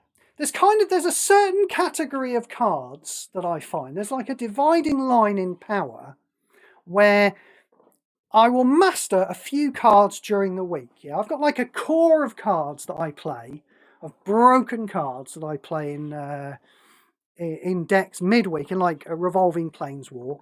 Things like Demolition Field and Archangel Elspeth and Demonic Covenant, and silly things, broken things of that kind of power level. And I'll play with some unmastered cards as well. And there's a dividing line somewhere in the middle. There are some unmastered cards you play with, and you're like, yeah, that is power. It doesn't slow me down too much mastering this card, And most of the games you play, you're going to win anyway, because of course the core of my deck, I'm playing with all these broken things, But every so often I'll run into a Grist. Yeah. Or I'll just, I'll run into, a Kalemni who's powering out Dragonhawks or something. I'll every so often, midweek, you run into a proper tier 1 deck and you draw something like this, And like I say, there's a dividing line of power, and above a certain power level, you think to yourself, oh, I'm going to win this game despite this card. And below a certain power level, you look at the card, you go, you've lost me this game. Mastering this card in this game has cost me this game because it's not good enough. And I think this card is below that power level. I have to put a bit of thought into this whole concept because it's a bit woolly, isn't it? But I'll see if I can, make it a bit snappier. But maybe by the time the new set review comes around, we'll have worked out a good way of thinking about this concept. Let's move along. Courageous Goblin. At the beginning of combat on your turn, if you control a creature with base power 4 or greater, okay. Crackling Cyclops, I like the art. Cast a spell card, this creature gets +3/+0. Right, yes, okay. Permanently, It can be high shit tier for that, maybe. Oh, no, it probably can't actually be high shit tier. Well, maybe it still can. But, the combo players, I don't think care. I've not seen a proper combo deck in quite some time, to be perfectly honest.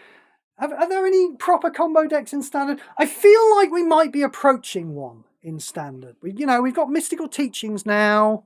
We've got that thing in Duskmoor. There's that card in Duskmoor. Do you remember that creature that rips a card off the top of the deck? And I'm actually going to go and see what it filters. Chop chop.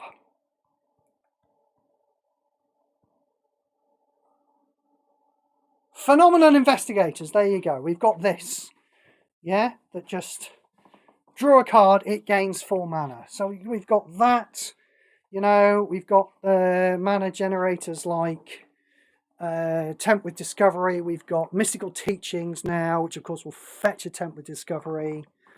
More on that to come.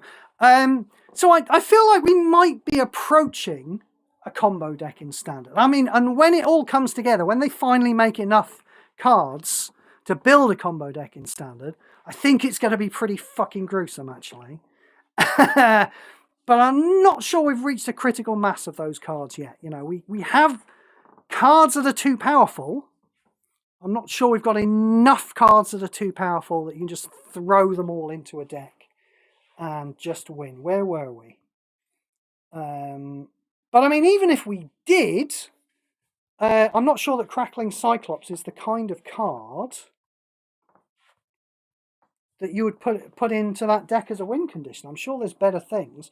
Currently, the things that win games are just massive value, aren't they? You know, it's Galta, and Galta comes down, and Galta doesn't necessarily go into a massive combo and win the game.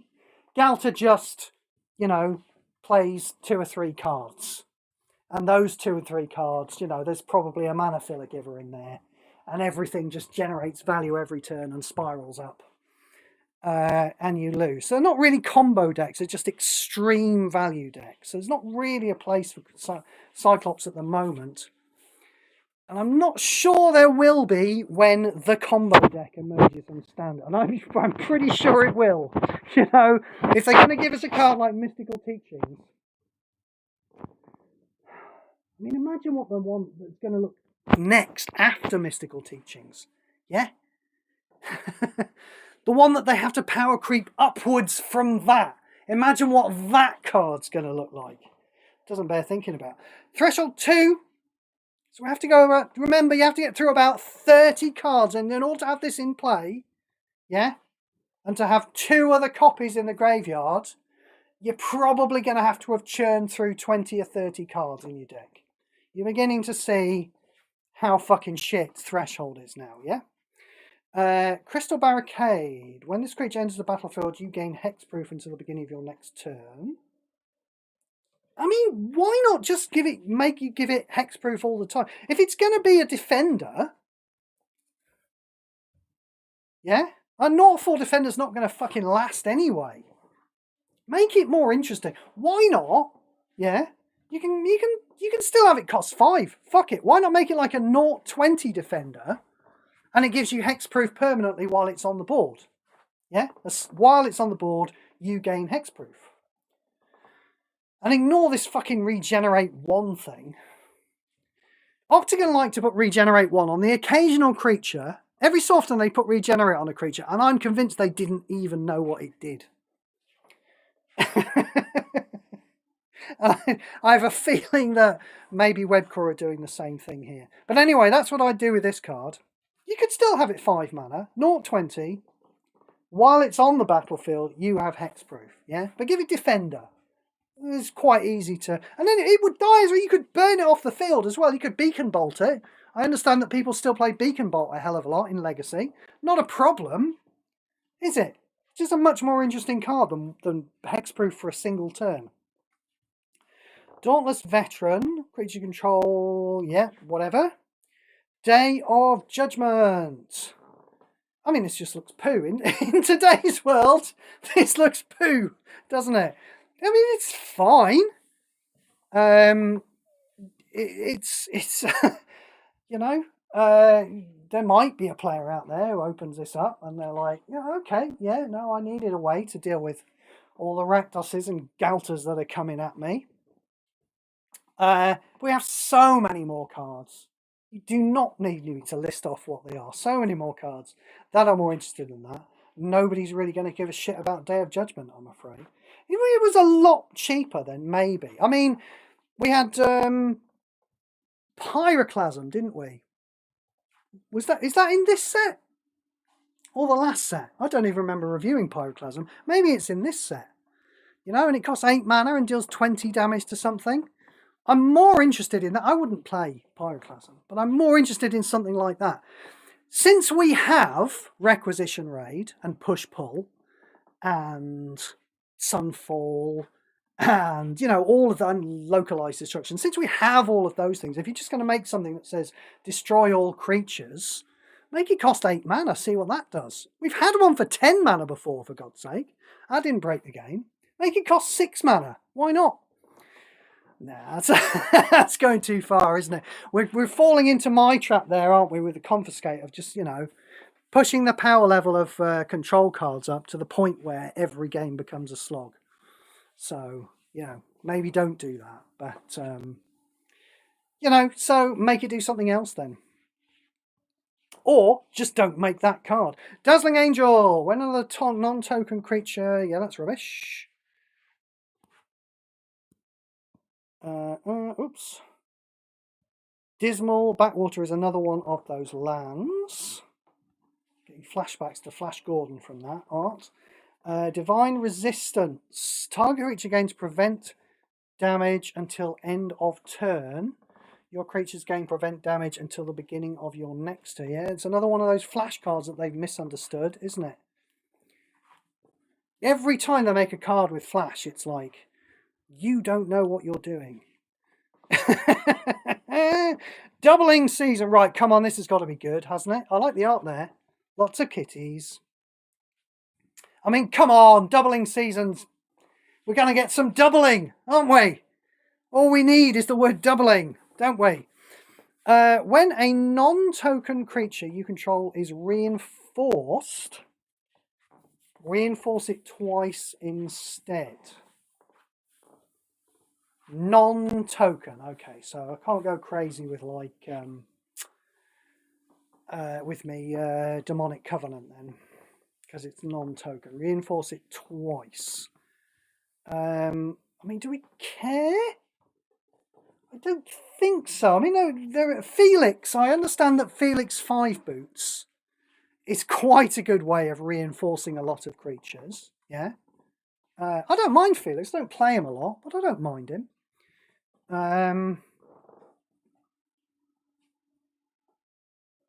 But it very win more, isn't it, to play this with Felix 5 boots? Very win more. When a creature you control is buffed, that creature gets +1/+1 for each of its reinforcements. Yeah, I don't like it. I don't like it. I mean, at least just double up what's there. How about that? Just double up the power of everything that's there. I don't know. This card was probably never going to be for me, whatever it did. If you like it, then play with it and enjoy yourself. Dragon Trainer, create a dragon token. That'll be a 5/5. You know, if this was a 3/3 and it cost 11, then maybe would we talk about that for Colours of Magic? No, probably not. Probably still not good enough. But it's not, so we won't. Drake Hatcher. Prowess is triggers whenever you cast a non-creature card. Okay. It's not particularly interesting. When this creature deals combat damage to your opponent's planeswalker, very low power. We don't like it at all. Very low power.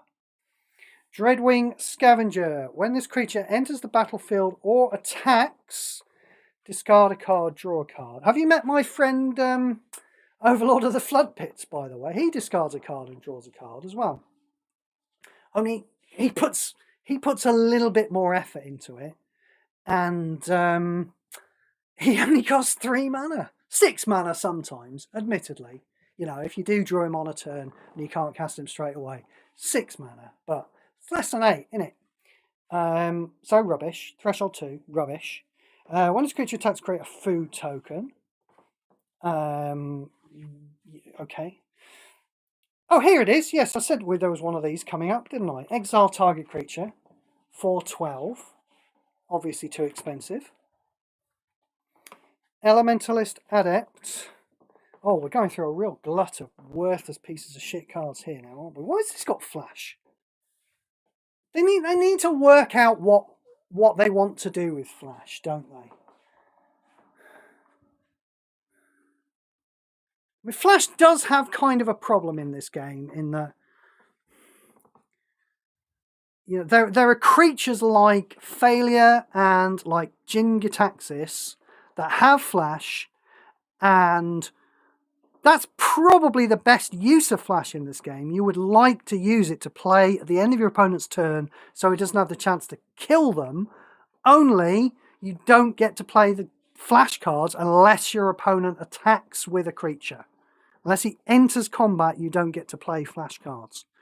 So Flash kind of does nothing. I mean, they should probably get rid of Flash from the entire game, shouldn't they? Does Flash ever do anything that's any good? Yes, it does. Deem Inferior, right? That's got Flash.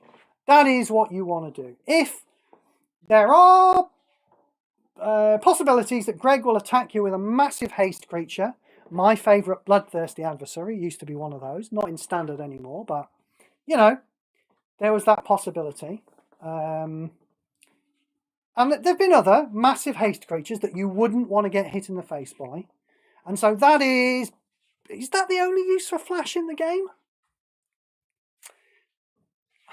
There might be. Flash has got a lot of uses in Paper. But that's really the only one I can think of in Puzzle Quest. You know, killing something that suddenly appears and might do something dangerous. I mean, maybe you want to flash to kill a Rakdos before it reaches the end of turn, you know? If you get the chance to. If something attacks. Yeah, they're using Flash too much, and it's really kind of demonstrates what a piece of shit keyword it is most of the time, even though it has some uses. Elenda, Saint of Dusk, we've not seen her in a while. She's an Ixalan card, isn't she? When you gain life, this creature gets +1/+1. So here we see some relevant things, don't we? Look, we see lifelink on it. We see hexproof on it. Interesting. And this is a 12 mana 4/4. And when it attacks, it gets a little bit bigger. So we're in the realms of high shit here, aren't we? What have we got at the end here? At the end of turn, if you gain 5 or more life, create 2 black vampire knight tokens. They are 1/1 lifelink tokens. Yeah, it's Clive doing his thing here, you know, being like, you know, oh, it starts as 4/4 and then it becomes a 5/5 and then it starts making things, you know. I mean, it's still pretty bad. Even if you got rid of that at end of turn, if you gain 5 or more life, you know, well, no, if you gain 5 or more life, if you just got rid of that, and it just created 2 black vampire knight tokens every single turn, you know, it's still really unimpressive, isn't it? So yeah, you spent too much time designing that card, and we don't care. Sorry, Clive. What do we got? This is landfall, create an elf warrior token. Right. I really don't care about that. Oops. I appear to have clicked out. Oh, I have an elvish regrower, apparently. What does this one do? When this creature enters the battlefield, convert 2 gems to green, and return the first creature card from your graveyard to your hand. Garbage! Erudite Wizard. When you draw a card, increase this card's level by 1. Now, just a quick aside, I think they should be using level more often. Right? Now, level is always shit, isn't it? Every time they make a card with level, it's always shit, isn't it? I mean, that's not actually true. There are some good level cards. I mean, strictly speaking, Bloodthirsty Adversary uses the level mechanic, and Tainted Adversary uses the level mechanic. I mean, those cards didn't really need to use the level mechanic. But there are cards that use the level mechanic that do need to use the level mechanic, and they're quite good. Another Round is actually quite a good card, isn't it? It sits in your hand every turn. It builds up a level, and lo and behold, every so often, Greg will just go, "Oh, by the way, you see those creatures there you thought you could survive for at least 5 or 6 turns, they're just going to kill you now. So it is possible to make a card with the level mechanic that is good and not too good. And you see, we've got this problem in Magic Puzzle Quest at the moment that you can't make expensive cards. Yeah, in Paper Magic, you can make a card that costs 6 mana, and in Standard, it's really hard to cast that until the late game. Really hard to cast that until the late game. But we can't do that in Magic Puzzle Quest, you know? Because a card that costs 20 mana, that can be the first thing you get. Like Golden Wish, that can be the first thing I cast in a game. And it's probably only going to take me 3 turns to cast it. Yeah? 21 mana. Don't forget, the average amount of mana that a good player will get making the best swap he can from a board with Nicol Bolas 3, which is an average spread of mana, is 15. You want to think about that. You can make 15 mana a turn on average from a swap on a board. That, you know, that includes all of the match 5s you might get and all of the cascades you might get. So it's not hard to play a Golden Wish in 2 turns. It's pretty easy to play it in 3 turns. Not going to happen all the time. Pretty easy to do it in 3 turns. It's a lot easier to cast a Golden Wish in 1 turn now that you can play Mystical Teachings and cast it for 9. And I think they should be using level to make these powerful cards. They want to make cards that make you look at them and go, wow, look at the effect on that, you know? And I think they should be using the level mechanic to slow you down a bit and go, whoa, Hoss, you cannot play this card straight away. I don't know exactly how they do it, to be honest. I just think it's a good way of slowing down the game a bit, which it kind of needs. Anyway, let's have a look at this level card, which will no doubt be absolute shit. At the beginning of combat on your turn, if this card's level is 3 or more, this creature gets +1/+1 at the end of turn. This card's level becomes 1.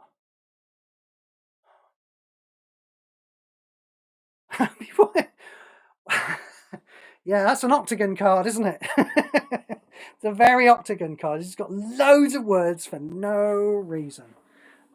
This was another one of the spoilers, wasn't it? I remember thinking that this is a mana filler giver that's not that good. Let's go through it. We've got 14 mana 5/5 lifelink. When you gain life for the first time each turn, draw a card, gain X mana. X is the amount of loyalty you have divided by 3, rounded down. When you gain life, this creature gets +1/+1. Okay. So +1/+1 is not particularly exciting. You've got a lifelink creature. So we've got kind of a mana filler giver here, haven't we?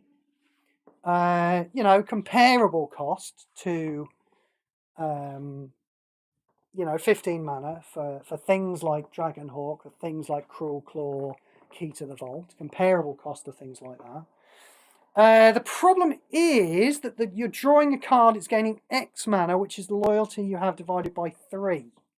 Yeah? So in the early game, it's probably going to be putting about 3 mana into that card. Yeah? Not full mana, 3 mana. And then when you've got 30 loyalty, it's going to be putting 10 mana into that card. Not full mana, 10 mana. So, yes. As mana filler givers go, it is a bit shit. And the fact that it's a... I want to say decently sized, but it's it's the fact that it's a mediocre... There you go, that's a much better word for it. Lifelinker doesn't make up for the fact that it's a very poor mana filler giver.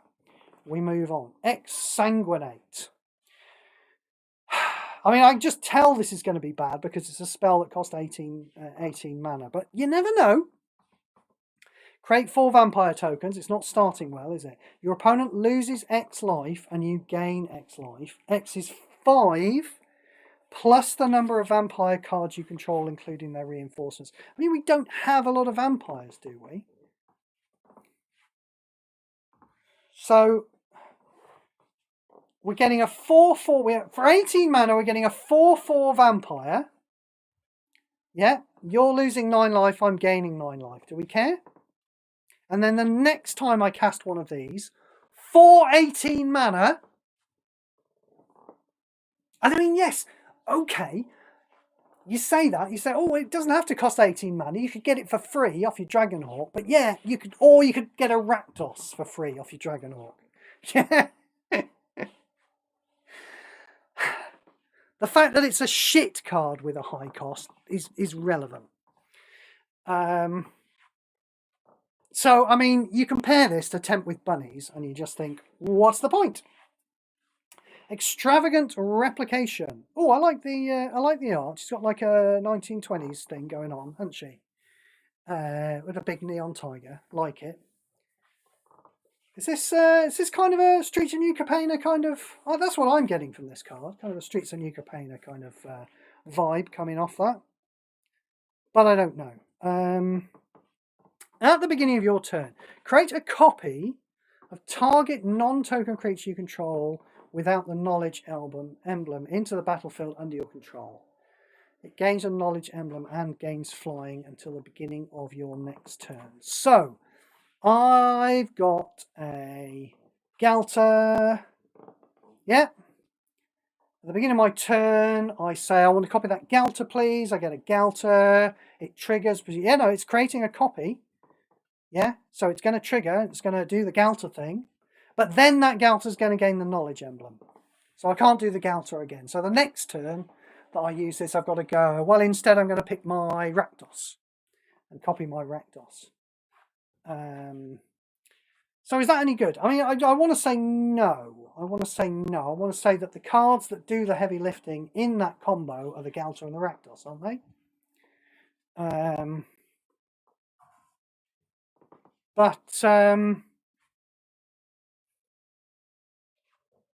Again, people might have fun playing with it. I don't like it, but people might have fun playing with it. Good luck to them. Target opposing creature gets stun counter 2. I think that's not enough, is it? I know that Madren. Now, Madren is somebody who I tend to disagree with a lot on his choices for deck building. However, I tend to play with his decks a lot. So I make a lot of noise about disagreeing with Madren. Actually, I have total respect for his deck building skills and his card assessment skills. I just like to... It makes me feel clever when I disagree with him. That's what I'm saying. Anyway, the point is he really loves stun counter. You know, and he's been playing cards that give things like stun counter 5, which is obviously a lot better than stun counter 2. I think there's a thing that gives things stun counter 3 that he likes. I wonder if stun counter 2 is enough for Madren, though. I doubt it. The appeal of stun counter on a card is easy to see, isn't it? You know, if your opponent plays a Galter, and I, Steve, I kill it with a requisition raid, yeah, then when the next Galter comes down, it triggers again and it gives him all of that loyalty and mana again, yeah. Whereas when Greg plays a Galter against Madren and Madren goes, ha, stun counter 5, yeah, the next 5 turns he can't play a Galter because it's not going to trigger. So that's the advantage of stun counter. I think stun counter 2 is not enough, though. I mean, this doesn't even work with Flash, does it? Because stun counter doesn't trigger straight away, does it? So if your opponent plays a Galter, the fact that it's got Flash doesn't matter because it doesn't stop it triggering, but it also doesn't stop things attacking, does it? Because stun counter does not trigger. Oops, I'm supposed to be clicking on the stun counter bit, not the Flash bit. No, don't want fairies. We know what those do. Maintains a creature disabled for a number of turns. Yes, I mean, I really don't think this works. Again, I think the Flash is a problem on there. It doesn't do anything. And I think stun counter 2 isn't enough. We should move on. We spent too much time on that card. Feed the Swarm. This is an interesting one. I like this one. Destroy a non-token creature or enchantment card your opponent controls at random. Then you gain X mana and lose X life. X is that card's base mana cost divided by 3, rounded down. So this is a 1-for-1. Now, I don't really like 1-for-1s at the moment. In the previous round of Standard, which wasn't full of bombs and overpowered cards, honestly, Void Rend is one of my favourite cards. That was a 1-for-1. Endless Detour. I played with that all the time as well. That was a 1-for-1. And this is in kind of that territory. You know, it's it can kill a creature. It can kill an enchantment. I do hate the way that, like, the best support killing cards are always ones that also kill creatures, you know. I mean, I suppose from that point of view, we should be grateful we have Demolition Field, you know. It's always been the way, hasn't it? You know, is that we Void Rend and Endless Detour and things like that. Molten Collapse now as well, you know. If you want to demolish that people play, you have to make it kill creatures as well. And that doesn't, things don't have to be that way. Anyway, yeah, so kills a creature or enchantment, doesn't kill tokens, and you gain a bit of mana off it. I don't think we care about losing the life that much. I'm sure we don't. The question is just whether we care about 1-for-1s. I mean, I've absolutely gone off 1-for-1s in this current environment, you know. Greg can get such value out of cards at a moment's notice, you know.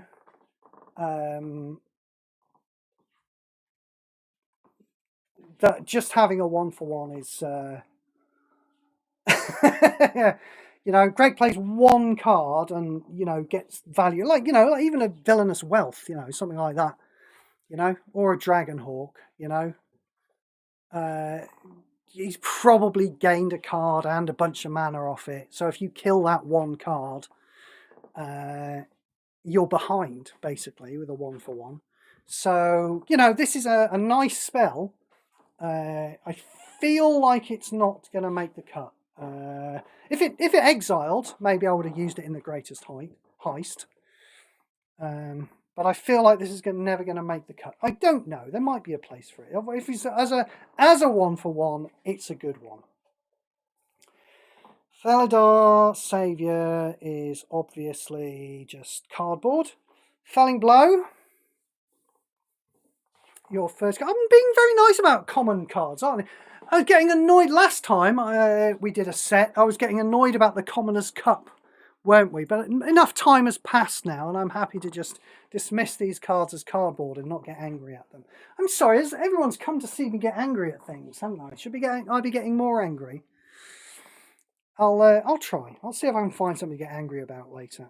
Your first creature gets +1/+1 and fights. Yeah, cardboard. Fiendish Panda.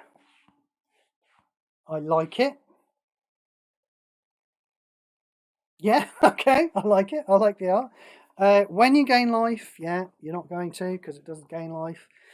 When this creature dies, and the first creature card mana value 9, I don't see any point to graveyard to your hand. Yeah, I don't see any point to that. Fiery Annihilation. Oh, you see, now there we go.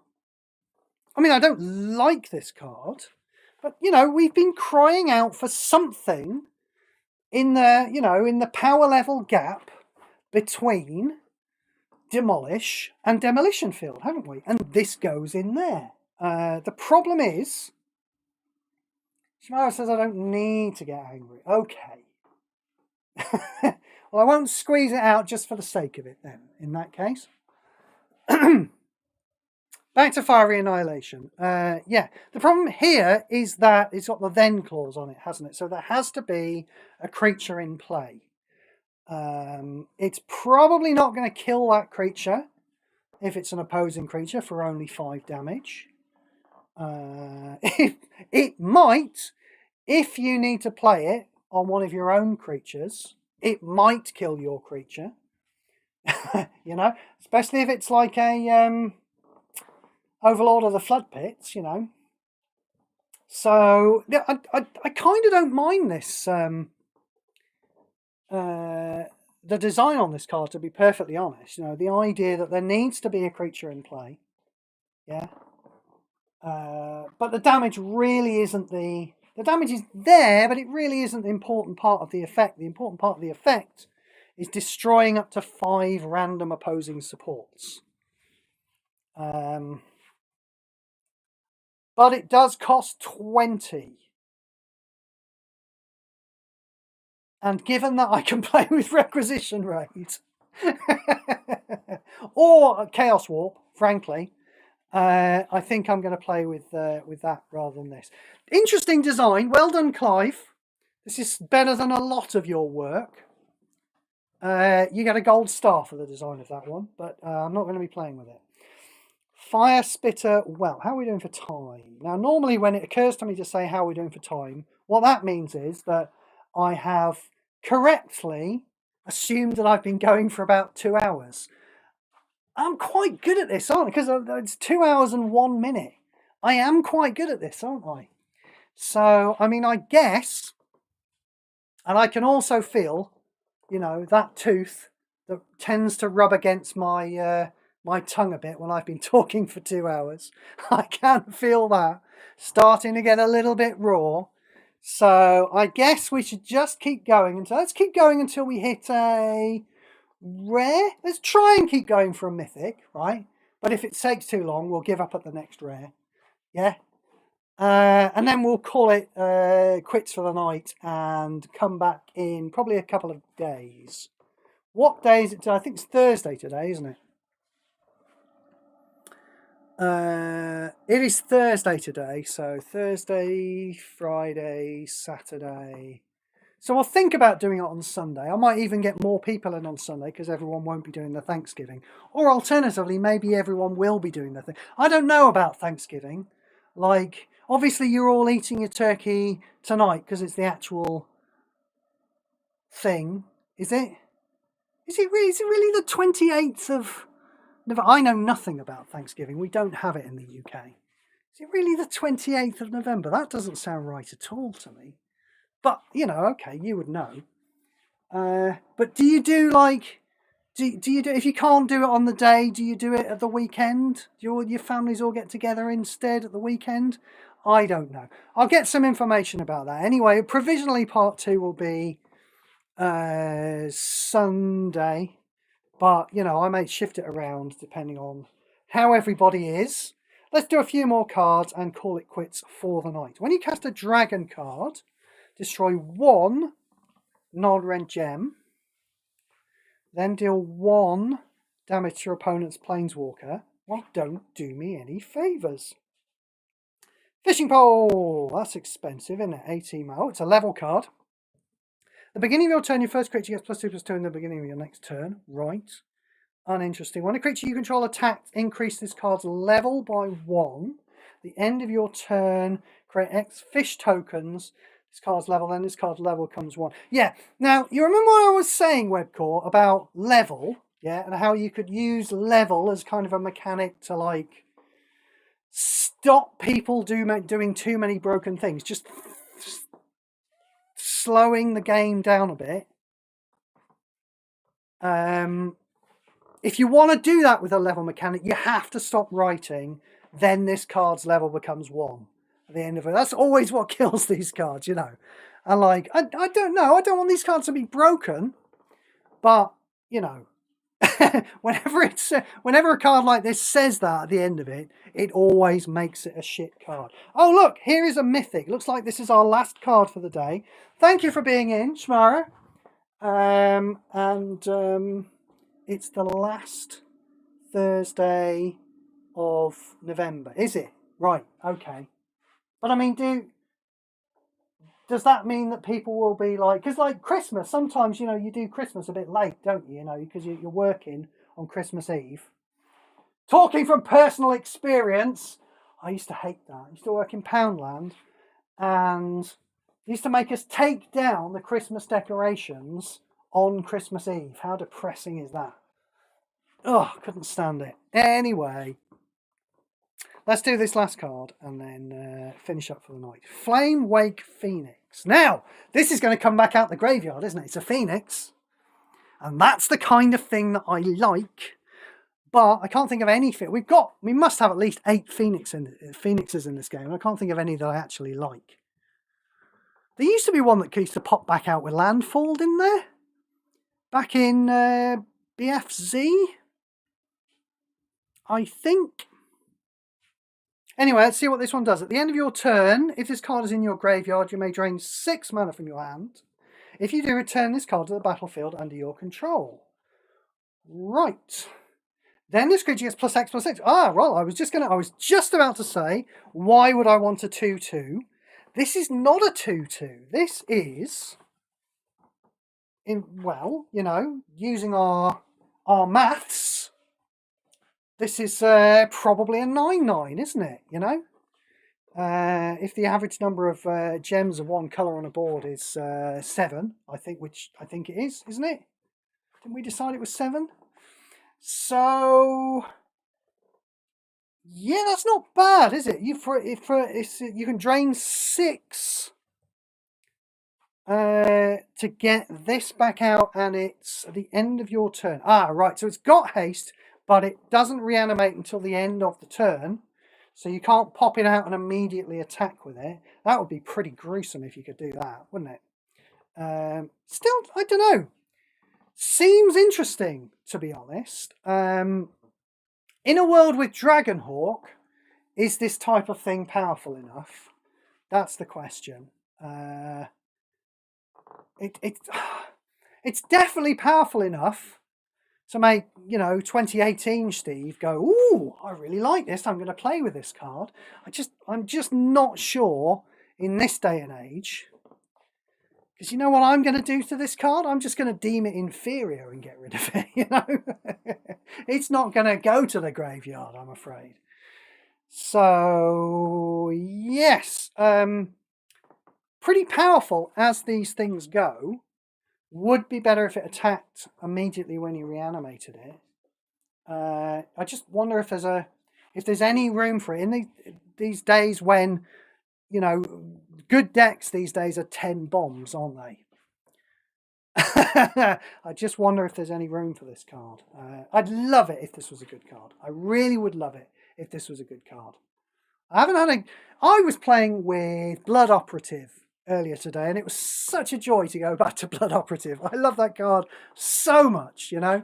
I'd really like another Vengevine type creature that just keeps popping out of the graveyard to be good, but I don't think this is the standard format for it.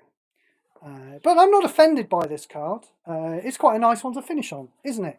Thank you so much for being in. Thank you, people in the future. I hope you had a lovely Thanksgiving meal, people in the future. Thank you, Shmara, for being in real time with me and keeping me company through the night. And I think we will 80 cards out of 209. That's about right, isn't it? Yeah. And we will call it a night for there. How do we get out of this thing again? You'd think I'd remember after this. Oh, my word, there are 3 whole people in watching my stream at the moment. Thank you, 3 whole people. Whoever you are, nobody's really said anything about Shmara, so I don't know who else was in and who was watching. But keep an eye on the channel. It'll probably be Sunday. I will see you then. Goodbye.